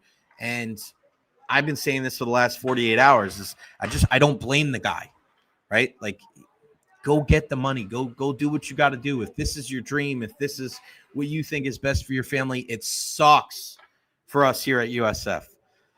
It sucks because especially it's one thing if you've had consistent success. But I think the thing that really sticks in the craw of a lot of people in Bulls Nation, a lot of people here in the Tampa Bay area, is because you saw how bad this team got under Jeff Scott. And then you saw how good this team has gotten the last couple of years with back-to-back bowl appearances and victories. You saw them in the graphic for the college football playoff just last week before their loss to Navy. We were there, and we saw the win over Boise State. We watched the win over Florida in Gainesville against the Gators. So it's all about the investment. Your investment emotionally, your investment with your time and your money, your energy, your effort to support this team. So when something like this happens, it's not apathy. It's more of a anger or a disappointment or hopelessness, or even on the other side, a hope that these reports are wrong. And the reports that, okay, these contract and contract extension that's been on his desk that he hasn't signed, that maybe he will put pen to paper. Now, we are in a new age of social media, a new age of sports, and how this information gets disseminated amongst the public. And no greater example of that than what we saw last night at 8:50 when the CEO of athletics for South Florida, Rob Higgins, put out this tweet. And I quote, "Coach Golesh's representatives and I continue to have a lot of great conversations, and both they and Coach Golesh know how fully invested we are in his long-term future at USF. We won't discuss the details of those conversations publicly.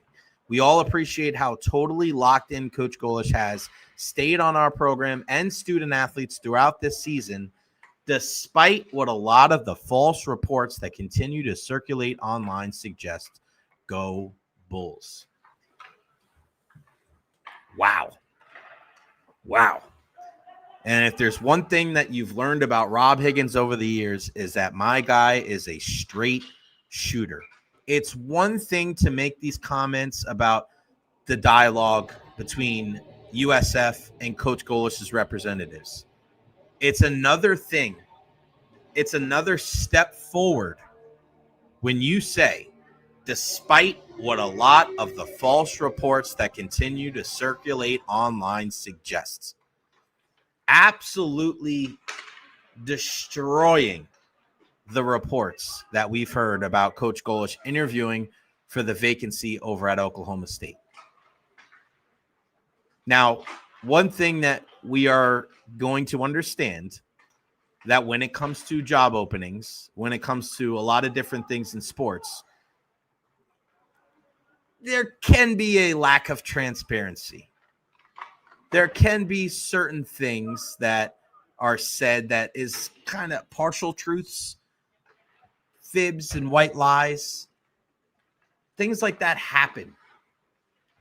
But in a situation like this, it really eliminates some of the gray area that we normally see in discussions like this. When you say something like, despite what a lot of the false reports that continue to circulate online suggest, there's not a lot of them. And for Rob to be able to be so forward in making this comment on social media, this wasn't an interview. This wasn't on TV. This wasn't with T-Kraz. It wasn't with us. This is Rob taking time out of his night to be able to put his stamp on this entire situation. So have the discussions been had between Alex Golesh, his representatives, and vacancies, whether it's Oklahoma State or anywhere else? Possibly. But with that being said, what's the best that can happen? What's the worst that can happen? I mean, I look at a recent job opening at USF just last year. One of the candidates for the opening of the USF baseball job, as I reported, was Joe Urso, the longtime head baseball coach at the University of Tampa. And Joe, who just won his 9th national championship with UT, 10th overall for that program, he was a very serious candidate to move over to the green and gold. That is 100% fact. Joe Urso did not end up getting that job, but you know what Joe Urso did end up getting? A raise. So what happens in situations like this is discussions are had. You want to see what's out there. You're testing the waters a little bit. But it's not a slam dunk that you end up moving somewhere else.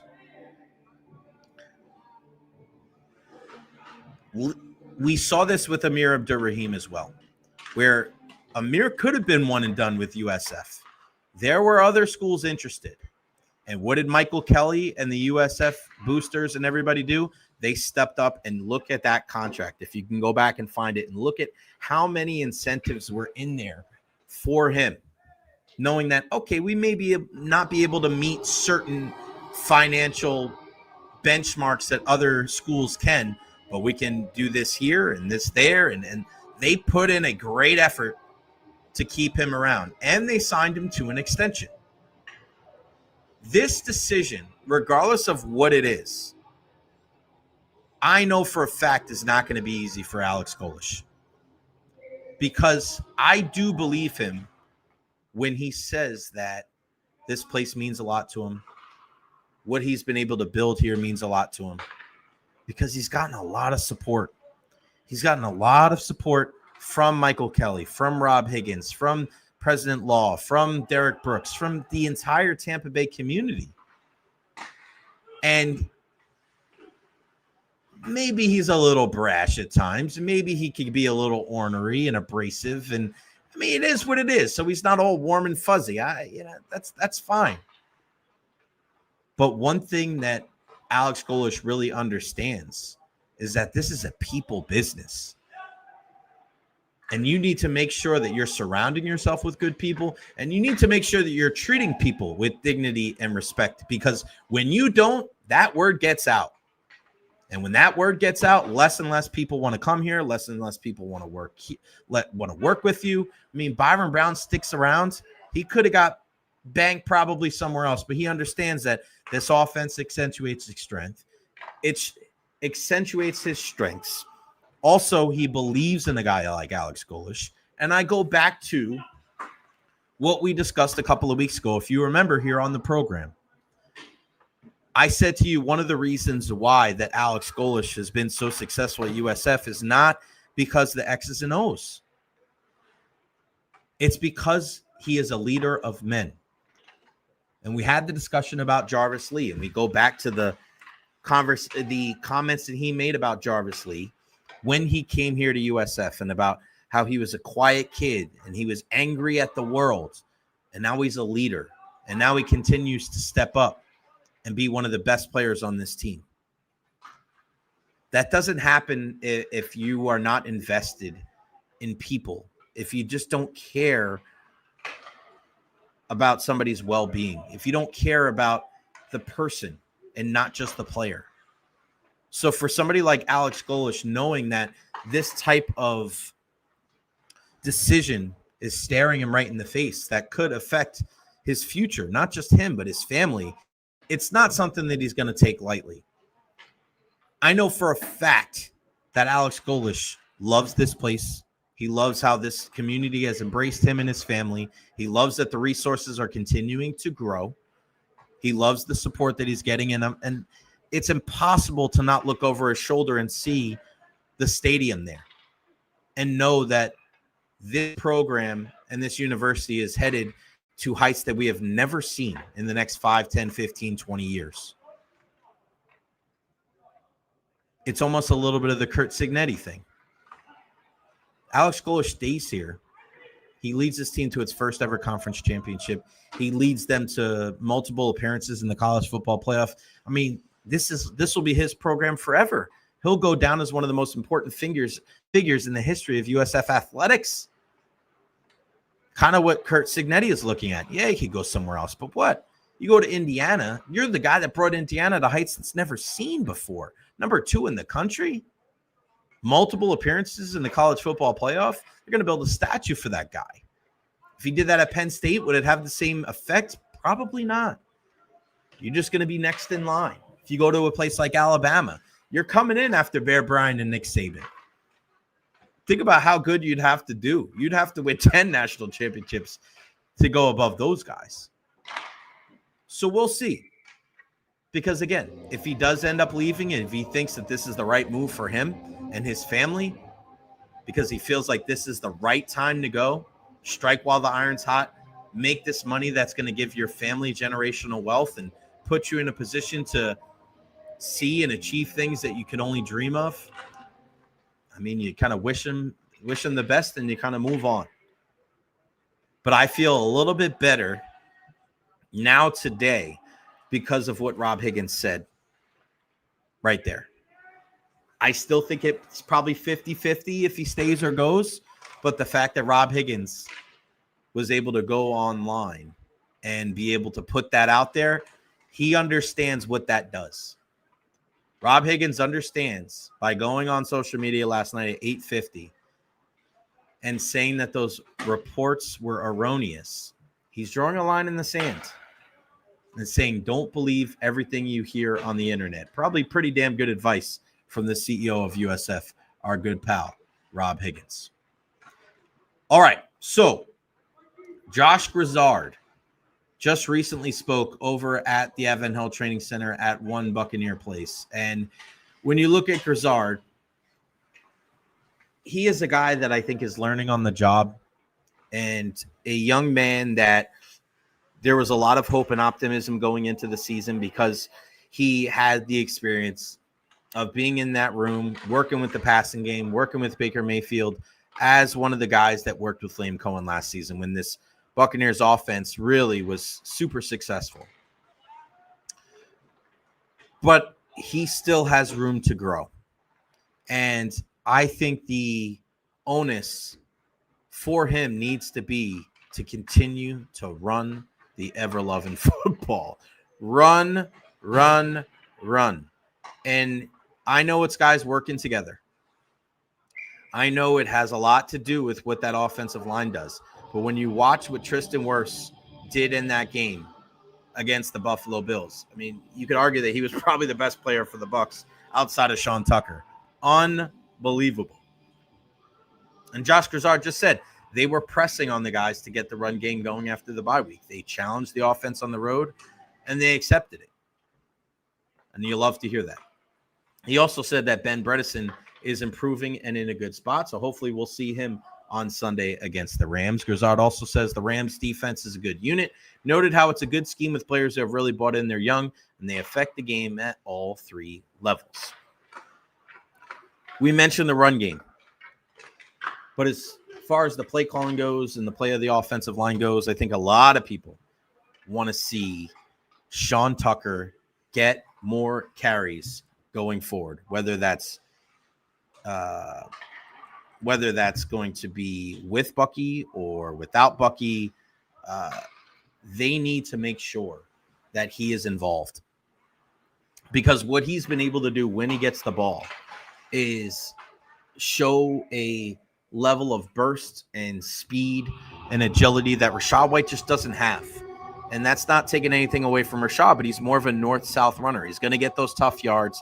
He's going to be able to pass block for you. He's going to be able to catch the ball out of the backfield. But we've seen it. I mean, there's been 2 examples now of Sean Tucker really just kind of lighting the world on fire and being one of the best players in the NFL when he gets the opportunities. We saw it last year in New Orleans when he won NFC Offensive Player of the Week. And we saw it last week against the Buffalo Bills with a couple of rushing touchdowns and a reception as well, receiving touchdown. You got to find ways to get this guy in the game. Grizzard says that Sean Tucker has proven he deserves more carries. He defends his usage, noting he's gotten more carries each week. They'll continue putting the ball in his hands. And that's really what you want to hear from him. And if you want to hear it, these are from our friends over at Pewter Report. Hold on, let me pull this up so you guys can hear it. Hopefully the audio is good. Here we can we hear it? Hold on.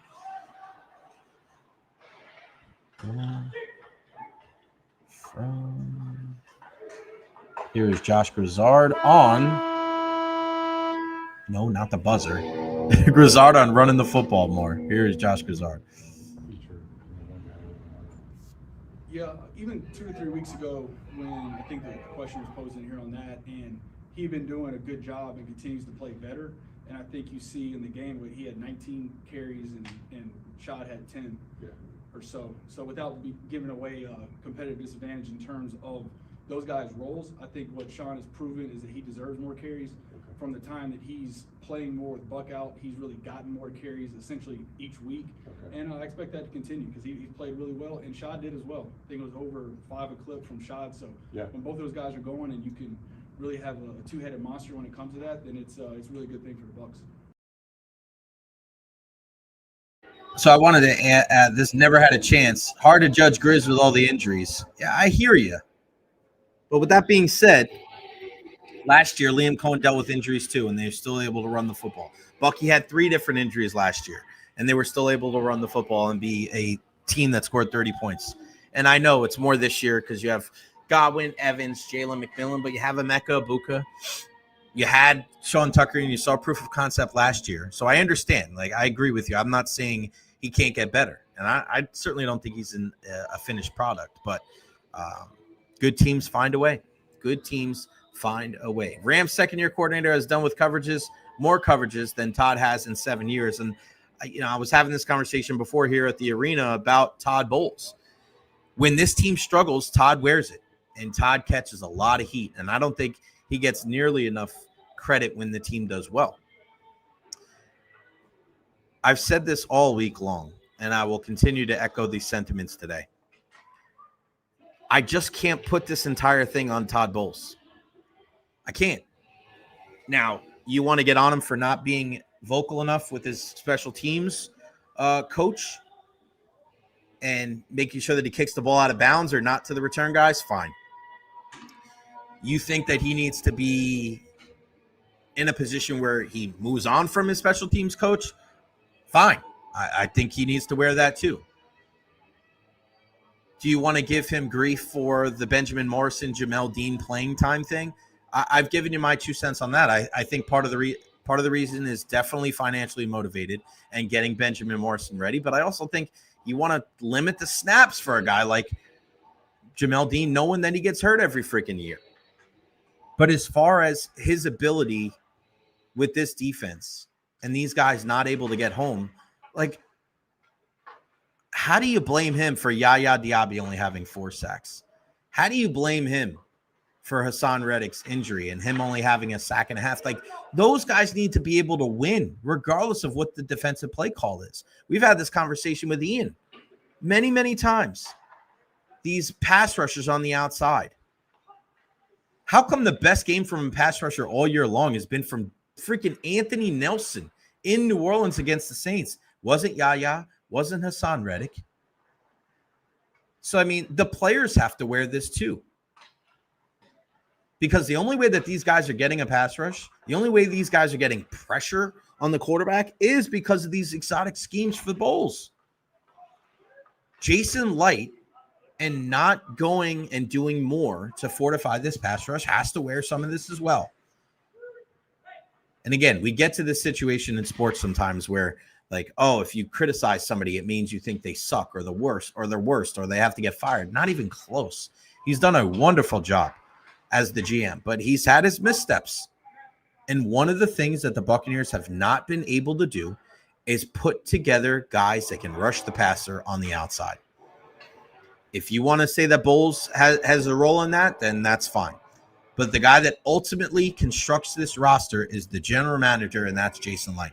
Blame the scouting staff and scouting department. You've got into a situation now where the guys you're drafting are not working out. The guys that you have gone out and gotten in free agency, I mean, it's only 1-year deal for Hassan Reddick, but it hasn't showed anything. Maybe when he returns, if he does return, maybe he goes out there and finishes with a flurry at the end of the season and comes away with a bunch of sacks, and he finishes the regular season with close to 10. But when you look at Joe Tryon-Shoyinka, when you look at what you've seen so far from Chris Braswell, woof, and what you've seen from Yaya Diaby, like, I'm not sold on Yaya Diaby. And people will say, oh, well, he's a mid-round pick and blah, blah, blah. And it's just like, I don't see it. I don't see it. And when you say, like, the scheme's not good, this is the same scheme that kept Patrick Mahomes to 9 points in the Super Bowl. When this team does a good job of rushing the passer and Todd Bowles can utilize these defensive weapons in the ways that they're meant to be, then the defense looks pretty good. Because you ask around the league, and you saw it in the quarterback documentary on Netflix with Kirk Cousins lauding Todd Bowles and the way that he attacks an offense and the way that he just makes it hell for a quarterback in the National Football League.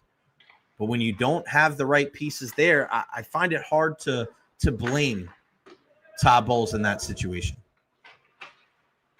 Who's a consistent pass rusher that's healthy right now? Yaya? Nope. Anthony Nelson? Nope. Chris Braswell? Hell no. We're banking on Marquise Watts to be making a difference. How is that on Todd Bowles?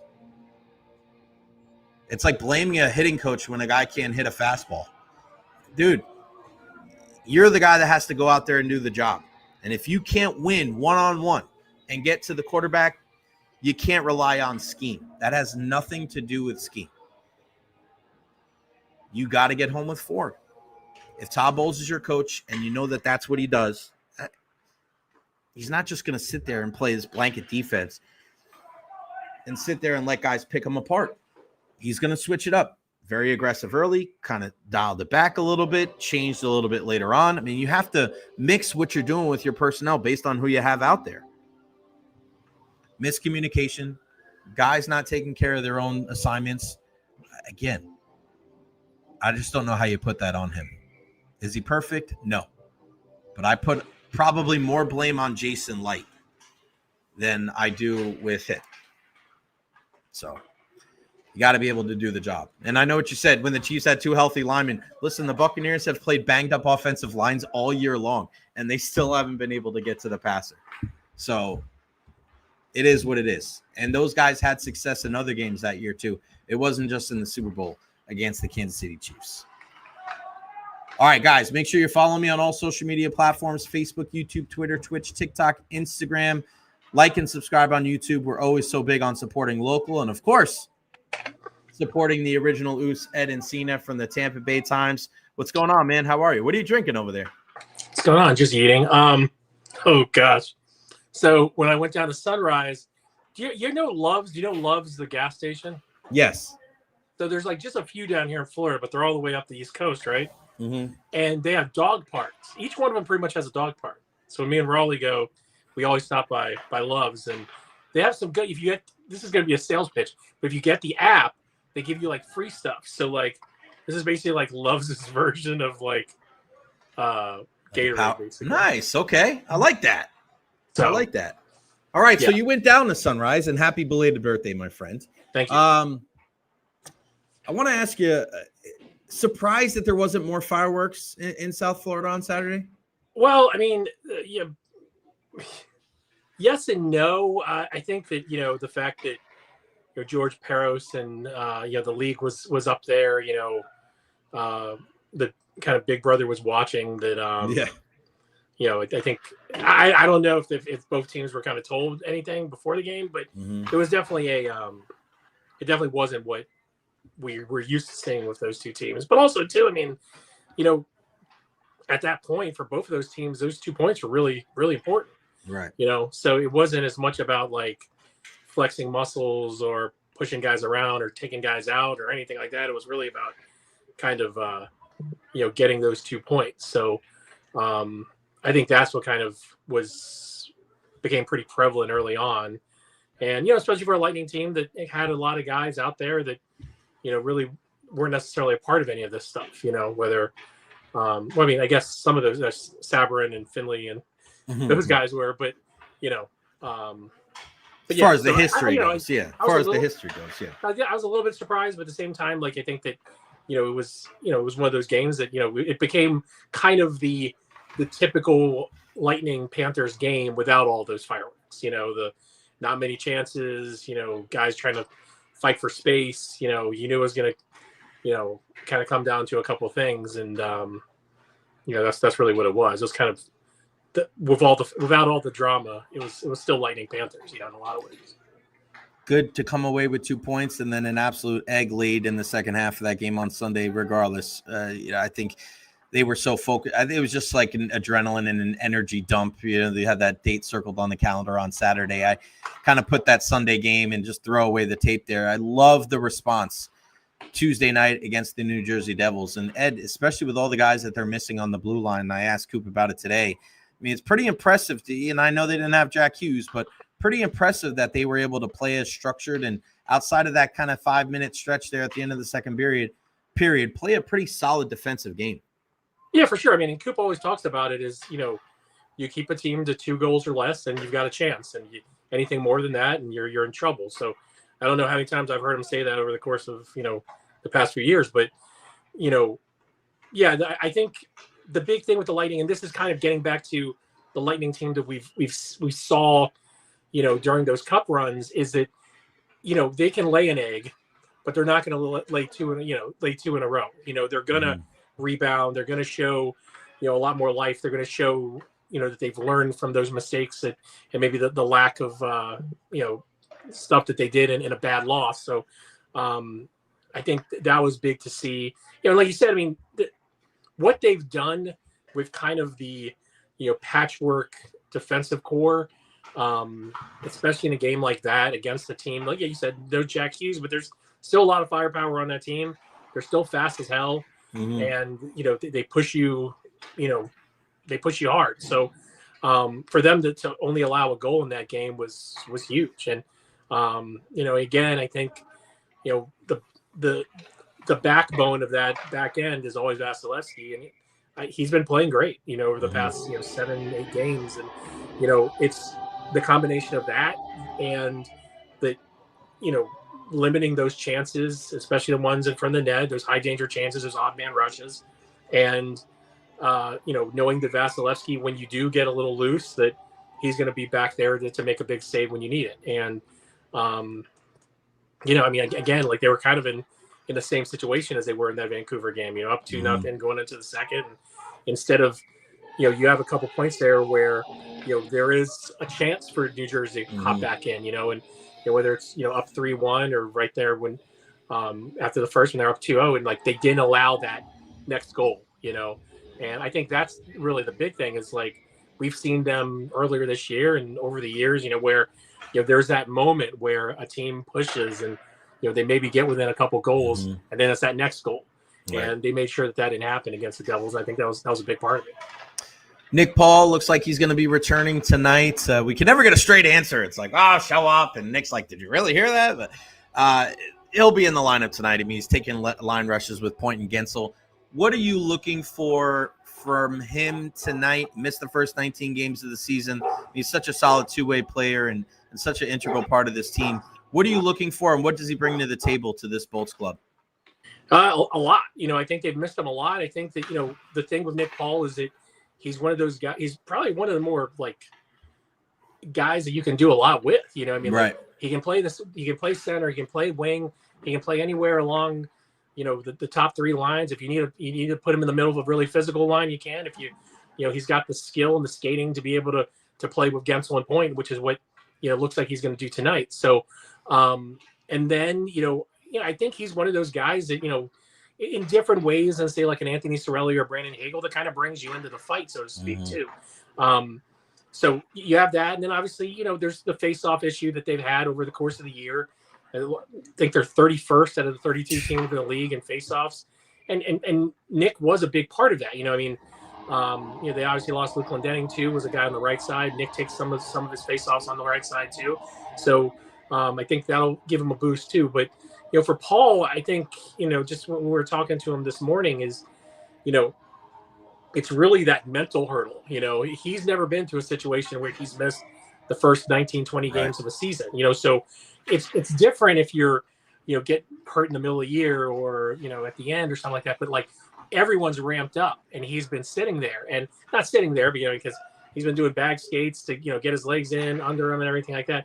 I do know that, the nature of the injury is a wrist one. And so you've got to trust your hand, and it took him a while to get that, to be able to, not necessarily get pain free, but just get his shot back, because that was something that he couldn't do for, a good month and a half, 6 weeks, and I think that's going to be it. Just kind of trusting the things that, you gradually trust as you go through them throughout the course of the season. He's not going to have that because he doesn't have really anything to build on this season because he hasn't played. So, and then just the speed of the game, obviously, he was talking about how, we always ask guys, does it help when you're hurt sometimes to be able to watch it from the bird's eye view that we watch it from in the press box or anywhere else?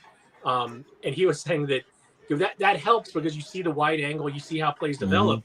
But then it's a totally different perspective when you're on the ice, because you're there and boom, like you're able to think a play when you're seeing it from above, but all of a sudden the speed's there, and it's time and space and that stuff, and there's not much of either. So it's good and bad, he says. So I mean, I think he might have a little bit of rust on his legs. I would expect him to play 22 minutes or anything like that tonight. I think they'll kind of ease him in, and obviously he's also a guy that he's always been able to contribute in special teams, whether it's the power play or the penalty kill. Those opportunities of kind of, he's not like the top guys on those units, but he's still a guy that can do all the things you need in those spots. And I think gradually we'll see those minutes and those opportunities start to pick up as he gets a little bit more of his legs and his his body under him. Because it is hard to do, and it's something that he's never done. He's dealt with injuries, he's been out before, but to be able to come, into start his season 20 games in when everyone else has been ramped up, There's no doubt that that's going to be a challenge.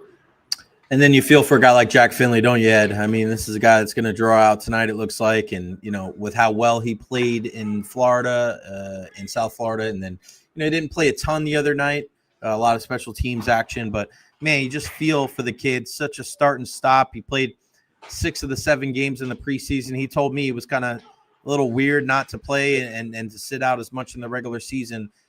You worry about his development at all, Ed? Because, it seems like the herky-jerky up and down. I mean, I feel like this is a guy that should be penciled in the lineup every night, maybe over some other guys, but it's just right now he's just not getting a consistent opportunity.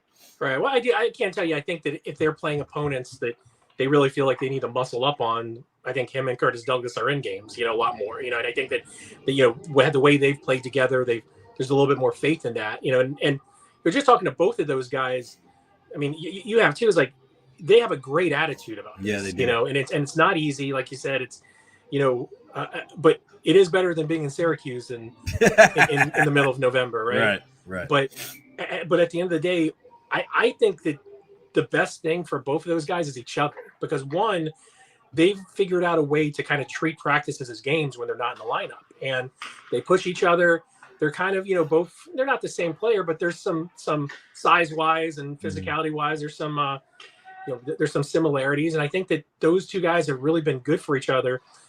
They've become fast friends. And I think that, they're really kind of pushing each other, even though they're really essentially battling for minutes in a lot of ways.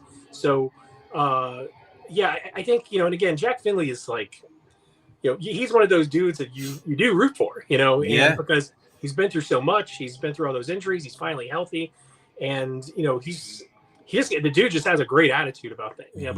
Both him and Douglas, like, they're these two, like, and it's not this like wide-eyedness or anything like that where they're overwhelmed by the situation. They've just, I think, again, it's better being here than it is being in the AHL right now. And if that means kind of, that you have to make the most of your practices and you're trying to get everything out of it, you can. I mean, I think we've seen Jack work on face-offs after practices practically every practice, and that's an important part of his game, and even the way he scored that goal the other night shows about, how this kid is in terms of how his coachability, he gets a breakaway early on and, kind of has his head down and doesn't really make a move on Bobrovsky, and then, comes back to the bench kind of shaking his head.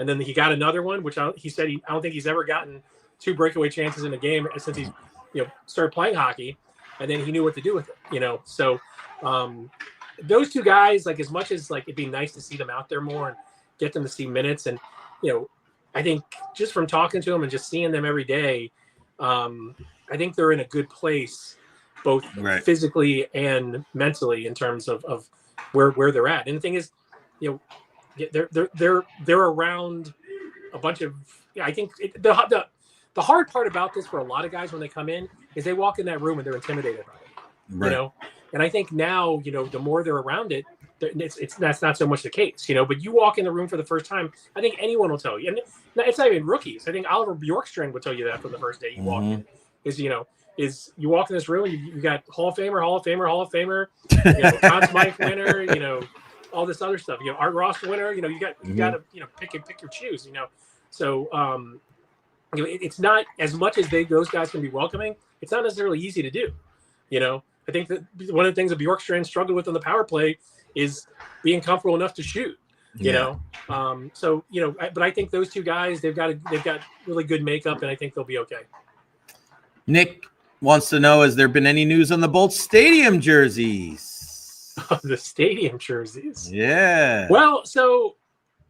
Obviously the Panthers and the Panthers ones came out yesterday, right? Yeah. So I think, just from talking to a few people and just kind of gauging, the timing of it, I think, we're looking at mid-December probably when the Lightning's Stadium Series jerseys are going to be, unveiled. And it's a little bit different between the Winter Classic and the Stadium Series, right? I kind of wrote a little bit about this yesterday when those jerseys were announced, because, the Winter Classic jersey and look is more kind of, nostalgic, retro, based in history, right? We saw both of those jerseys. The Panthers one is that, basically a take on the original, what they call it, the Leaping Panther jersey, and then the Rangers one is basically, not much different than their 100th centennial jersey that they wear this year. So, but with the Stadium Series game, they can get crazy with it, and I think, the Lightning will be super creative about it. I mean, I love the one that they wore in the Stadium Series game in Nashville, the white with the, it was a little retro because it had that diagonal bolts thing, but then you had it was a clean white with the, little jagged bolts on the number on the lettering and stuff like that. And stuff like that. And then we saw Nashville just go all out with the Smashville jerseys, right? So, you go back and you look at the Stadium Series jerseys over the years, you've got these dramatic two-tone, jerseys, like the Penguins, the Devils, and the, Flyers have worn, just you can be super creative with it. And I think, I don't think it's any coincidence about the fact that, I said, I don't know how they do this, but the fact that, Gasparilla is the day before the game, obviously that makes it a big weekend, but, we've seen the logo. It has the pirate ship from Ray J in it, so I don't know if there will be some homage to, the Gasparilla or the, Jose Gaspar, or the, Tampa's, history there with that. I mean, obviously the one kind of wrinkle that the Panthers did put on their jersey was they put a little rat on the bottom of the hem, the back hem, so that's something that's a little bit different. So, but probably mid-December, I would say, probably we'll start seeing those. Maybe like around the 10th, 11th, something like that. I don't know that for a fact, but I think that's when you can start looking for them. And I think they'll be everywhere. They'll be in the team store. They'll be online. They'll be. And the other thing is Fanatics is different too. I think when they were doing the Stadium Series ones, I think they were still Reebok. So Fanatics takes a big ownership into design and everything like that too. So there's some different things with that too. But I'm hype about it. I love jerseys. I love uniform stuff and everything like that. So I think it'll be super cool to follow. I would love it if it was just a totally. If it was the Bucks color scheme, if it was pewter and red and they just go so far against it because they're, you know what I mean? I hope they do something wacky with it. I think and this is a Fanatics thing too. Is WWE does that all the time with when they do pay-per-views from certain, when they do the live events from different places. I think what was it? Was it, I don't remember, but I feel, in the Encina stuff, the last time is now shirts. Every time they go, it's a color of every single he did the Yankees colors color. When it was here, wasn't it? And the creamsicle colors. It was the creamsicle colors. And it was it was the dark blue for the Yankees on Monday. Right, the dark blue for the Yankees the other day. I think last time they were in New York, there were Jets colors or something like that. He was in green in Boston for the Celtics. Yeah. So I mean, it's not out of the realm of possibility. I mean, I don't think they're limited to. I mean, it would be a little bit of a stretch, but I don't think they're limited color-wise in terms of what they can do for those things. And obviously, then it's the colors are part of the brand, obviously, of what the Lightning are too. So I don't know if you want to stray too much from that, but at the same time, it would be kind of cool if you did something like that. I think that would be that'd be kind of cool. Now they're going to be dark jerseys, obviously, because they're going to be the home team, so they would be these bright orange. Things, so. Think about that, man. If you had creamsicle Lightning jerseys, creamsicle with blue, bro, those things would sell out so fast. Are you kidding? It'd be nuts. Yeah, that would be so crazy. I would love that. That'd be badass. People have them for the rest of their lives. What did you think of Monday Night Raw? John Cena's last appearance at Raw at Madison Square Garden. That was cool. I mean, there's no better place to do it. I mean. Yep. The garden and just kind of, the history there, the atmosphere there, everything like that. So, I thought it was really cool. I think that, as much as armchair quarterbacking that this whole, goodbye tour has gotten, I think that, I'm not a big fan of the tournament, but I do think they've gotten it right recently, just in terms of, who he's wrestled and just, bringing back some guys who he's partnered with and stuff like that. And I think it started with the AJ Styles match, right?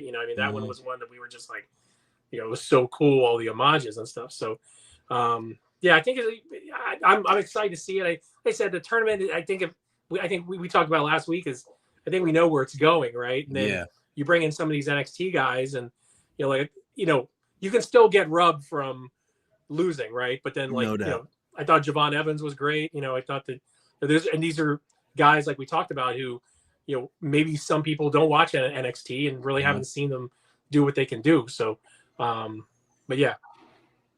Just love Javon Evans too, because he's a little bigger too. He's Yeah. not like a smaller, like high flyer guy. He's kind of a taller. Oh yeah, he's super long. He's a big dude, man. So it's good to see that. And then just like the whole War Games thing at the end, I thought was really cool. You have Brock Lesnar and on one side and Roman Reigns on the other side. I think and you can just hear so like Pop at the Garden just sounds so much different. I think it's just a different building, man. It's just a different building. I mean, you think about it, and somebody was asking me like, why, you know, the world's most famous arena, and I'm thinking about, well, the Pope's been there. Ali Frazier was there. Billy Joel was there. Taylor Swift was there. WrestleManias have been there, right? Like UFC cards have been there, right? You just like think about like how many other venues in the world can say that they've, you know, the circus has been there. I saw the circus there when I was a kid. So, I mean, you never know. And it's, where would you say out of all the buildings, because you've been to a lot of different places, when you think about historic venues, what are the ones that stick out to you from games that you've covered over the years? I mean, the Garden's there. Yeah, I think it might be number one. I mean, like hockey games that I've covered, I think I've told you this before, is that series, what was it, in 21 against the Islanders in the Coliseum. Like, I don't know if I've heard an arena that loud. And you know, and part of this comes from a different angle because it's also from where we watch the game too. And like, you know, there's nothing pretty or fancy or, you know, even nice necessarily about the gondola that you watch games from at the Coliseum, but you are right on top of the ice, you know. And I don't think I've ever felt so close to the ice. I think that one, you know, and there's not many arenas like that anymore, you know, like, you know, there's so many arenas that are, you know, it was open in like the, you know, 90s and 2000s now that there's not really, you know, that many out there. I think the Bell Center's one. I haven't been there too many times, but that's another one that I feel like it's, you just walk in there, there's atmosphere. There's like automatic atmosphere. You walk in there and you just can feel kind of the history, and you can feel that, you know, not only do big events happen here, but there's like a lot of just history, and you can feel memories. Like, it sounds corny, but the memories have been made there. You know, no, people tell stories about those places. I totally get. I mean, when I was a little kid, I remember going to the old Yankee Stadium the first time, and I just felt like the sound came from the ground, and you're just like, there's something different about the gravity and buildings like that when you go there, and you're just like, it's weird to be at a place and you go, important shit has happened here. You just feel that. You don't know. You can't put a number on it. You can't put a word to it, but you just feel it in the air. Like, you just know there's been millions of people that have stepped in the same place, and some of the greatest athletes of all time have performed on that field, on that ice, on that stage. What about baseball? So from just pure atmosphere, the old Yankee Stadium, I agree with that. There's a cathedral-like feeling to it, right? You know, that's very special. I am, being a Baltimore guy, I am biased to Camden Yards just because that's where I grew up. But honestly, like Dodger Stadium, you know, it's a place that, like, you know, you feel the LA vibe there. You walk in, it's a weird way that you walk in. You walk in at the top if you're coming in from the, you know, from the home plate entrance, and you just walk out and you see the mountains in the background. And like, that's one that I just like, you know, and you can just like, I remember the first time I walked out there, I just looked into the right field bleachers, and I was like, oh shit, that's where Kirk Gibson hit, you know, and you know, like when you cover the game so much, like you kind of get, like you kind of lose some of the history because you're so like stuck in the beat and like every day covering it. But I remember the first time I walked into Dodger Stadium feeling that way and being like, oh, this is cool. No, there's a lot of newer ballparks I love. I mean, Petco, whatever it is now, T-Mobile Field, old Safeco Field in Seattle. Great places to cover a game. In San Francisco, what is that called now? Is that called Oracle Field? Or that's the thing. I don't remember what they're called now. But Candlestick. We'll go back to Candlestick. New Candlestick, right? And so places like that like are really cool to cover games. Like I've never been as close to home plate as in San Francisco. It's a great place to watch games. But I mean, like I've honestly some like I'm not a big fan of Fenway because I think Fenway was one that basically they put the press box on last minute, or like at the it's, the press box up there is this big tower that's basically stuck up top on the thing, and when you go see the seats there, they're they're like this narrow and stuff like that. Like you can feel the history there. You can be like there's the tunnel from the clubhouse to the to the dugout there. It's one that like you can tell it smells musty, so it's like it smells old, right? So you can kind of smell the history there.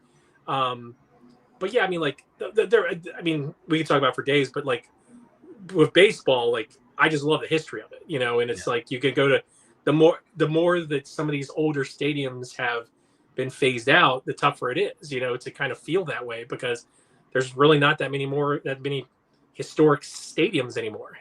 I mean, Fenway, Wrigley, I mean, Dodger Stadium might be one of the 5 oldest stadiums, and that was what like 59 or 60, right? So so I think that's the tough part, is that like with baseball you don't have like that many like old school stadiums anymore, but yeah, I could talk about this for hours because I love going into buildings and just like eating up everything about them. What do we got up on TampaBay.com, Tampa Bay Times right now, my friend? What do we have? So we have I just posted all the injury reports that we just talked about with Paul and Victor Hedman. Obviously, right. Got some bad news there with him. Seems like a couple weeks on him. And then a little bit more on Nick Paul coming up. Just kind of like I've kind of talked to him over the course of this whole time, and just kind of like what this is like for a guy like him who hasn't been through this specific thing. And there's a lot of like just how do you get through it? Like you're watching your team play, they're struggling, they're playing well, you want to be a part of it. You've never really been through a part where you've missed the beginning of this season like this, but to how you just kind of have to keep having these like these markers ahead of you to keep going. So I have something on that on Sunday. And then, what do we have next? I'll be in DC for the game against the Capitals. Nice. And I did something on Anthony Cirelli in today's paper. Obviously, getting him back has been a huge boost for them, and it's just amazing.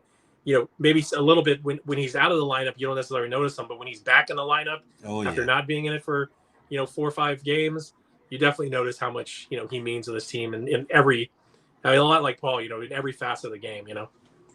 Yeah, and I'm actually going to put out a video later on today. I recorded a video on the way out of the arena the other night because I still can't find a way that Anthony Cirelli doesn't make Team Canada for the Olympics. Like, he's such an important player. Coop loves him. Julian Brisebois is obviously putting the team together. And then we heard what Coach Halpern said the other night about the identity of this team and how Anthony Cirelli really is like emblematic of that. So I'm actually going to put that together and put that out there of like, I think he's a shoe-in for Team Canada, and everybody wants to go like, oh, it's always going to be the 12, top scoring forwards. And, the one thing that Canada was able to do in the 4 nations to make sure that they put the right roster together. And something tells me that they're not going to make the mistake that a lot of other people do and just put 12 offensive guys out there, because who's going to be out there at the end of the games? Who's going to be going against the other top teams, top players on the other team? It's probably going to be Anthony Cirelli. Yeah, I mean, it's fun to talk about like all these young guys getting on the team, like whether it's Schaefer, Celebrini, Bedard, all these guys. But like at the end of the day, it's about building a team that wins. And like Coop said it many times, before the 4 nations, is that you're not just you just can't pick 12 scoring forwards. You've got to pick guys that someone's got to play the PK. Someone, like you said, someone's got to be out there at the end, 6-on-5 or whatever it is. So that's why Anthony Cirelli does all of those things so well. And like Halpy said the other day, is like he's a guy that just brings every other guys with him in it. So I agree with you. I can't see him not making this team because of that, because he was and like you said, you don't necessarily look in games like that. You're not going to look at his stat line and be like, wow, but if you really watch it, you're going to see how much impact he makes. And that's, we get to see it every day with him. I tell you guys all the time, make sure you support local. Perfect time of year to be able to do so with the Buccaneers and the Lightning and USF and the Rays news that comes out every freaking day. Support Ed Encina and the Tampa Bay Times. Eddie in the Yard on Twitter/X. Check him out. Support him. TampaBay.com. Ed, appreciate it, man. No show next week. Thanksgiving. I'll be in New York, so have a good Thanksgiving with you and the family. And, yeah, I'll see you tonight at the arena, my friend. Thank For you, sure, as always. man. Have some good turkey. I'll see you at the arena. All right, buddy. Thanks, man. Yeah. See ya. The great Eddie Encina, Eddie in the Yard. Support Tampa Bay Times today. Really good stuff there, man. I'm telling you, Anthony Cirelli, he is going to be a shoo-in for Team Canada for the Olympics. All right, that's going to wrap it up for me, guys. As always, make sure that you support the Tampa Bay Times and our guy, Ed Encina, and our partners here, Honest Hammer Custom Builders, LLC, 813-244-0956. Evara Health as well, 17 locations here in the Tampa Bay area. Follow me on all social media platforms, Facebook, YouTube, Twitter, Twitch, TikTok, Instagram. Like and subscribe on YouTube as well. I can't do this without you guys. I love you all. Final show for the week, because remember, we are taking off next week. I'll be traveling at a wedding and then be with the fam for Thanksgiving. So tomorrow, a really good show. Got some irons in the fire. Hopefully, you're going to get some good guests for the program mañana, but we'll be back home. Be a lot warmer there because it is freezing right now. I love you all. Thank you so much for the support. Eddie, Evolve, and of course, Rolly, thank you so much for the super chats. Could not do this without you guys. I love you all. Go Bolts. We'll see you tomorrow at noon right here on the Jay Recher Podcast. I am gone.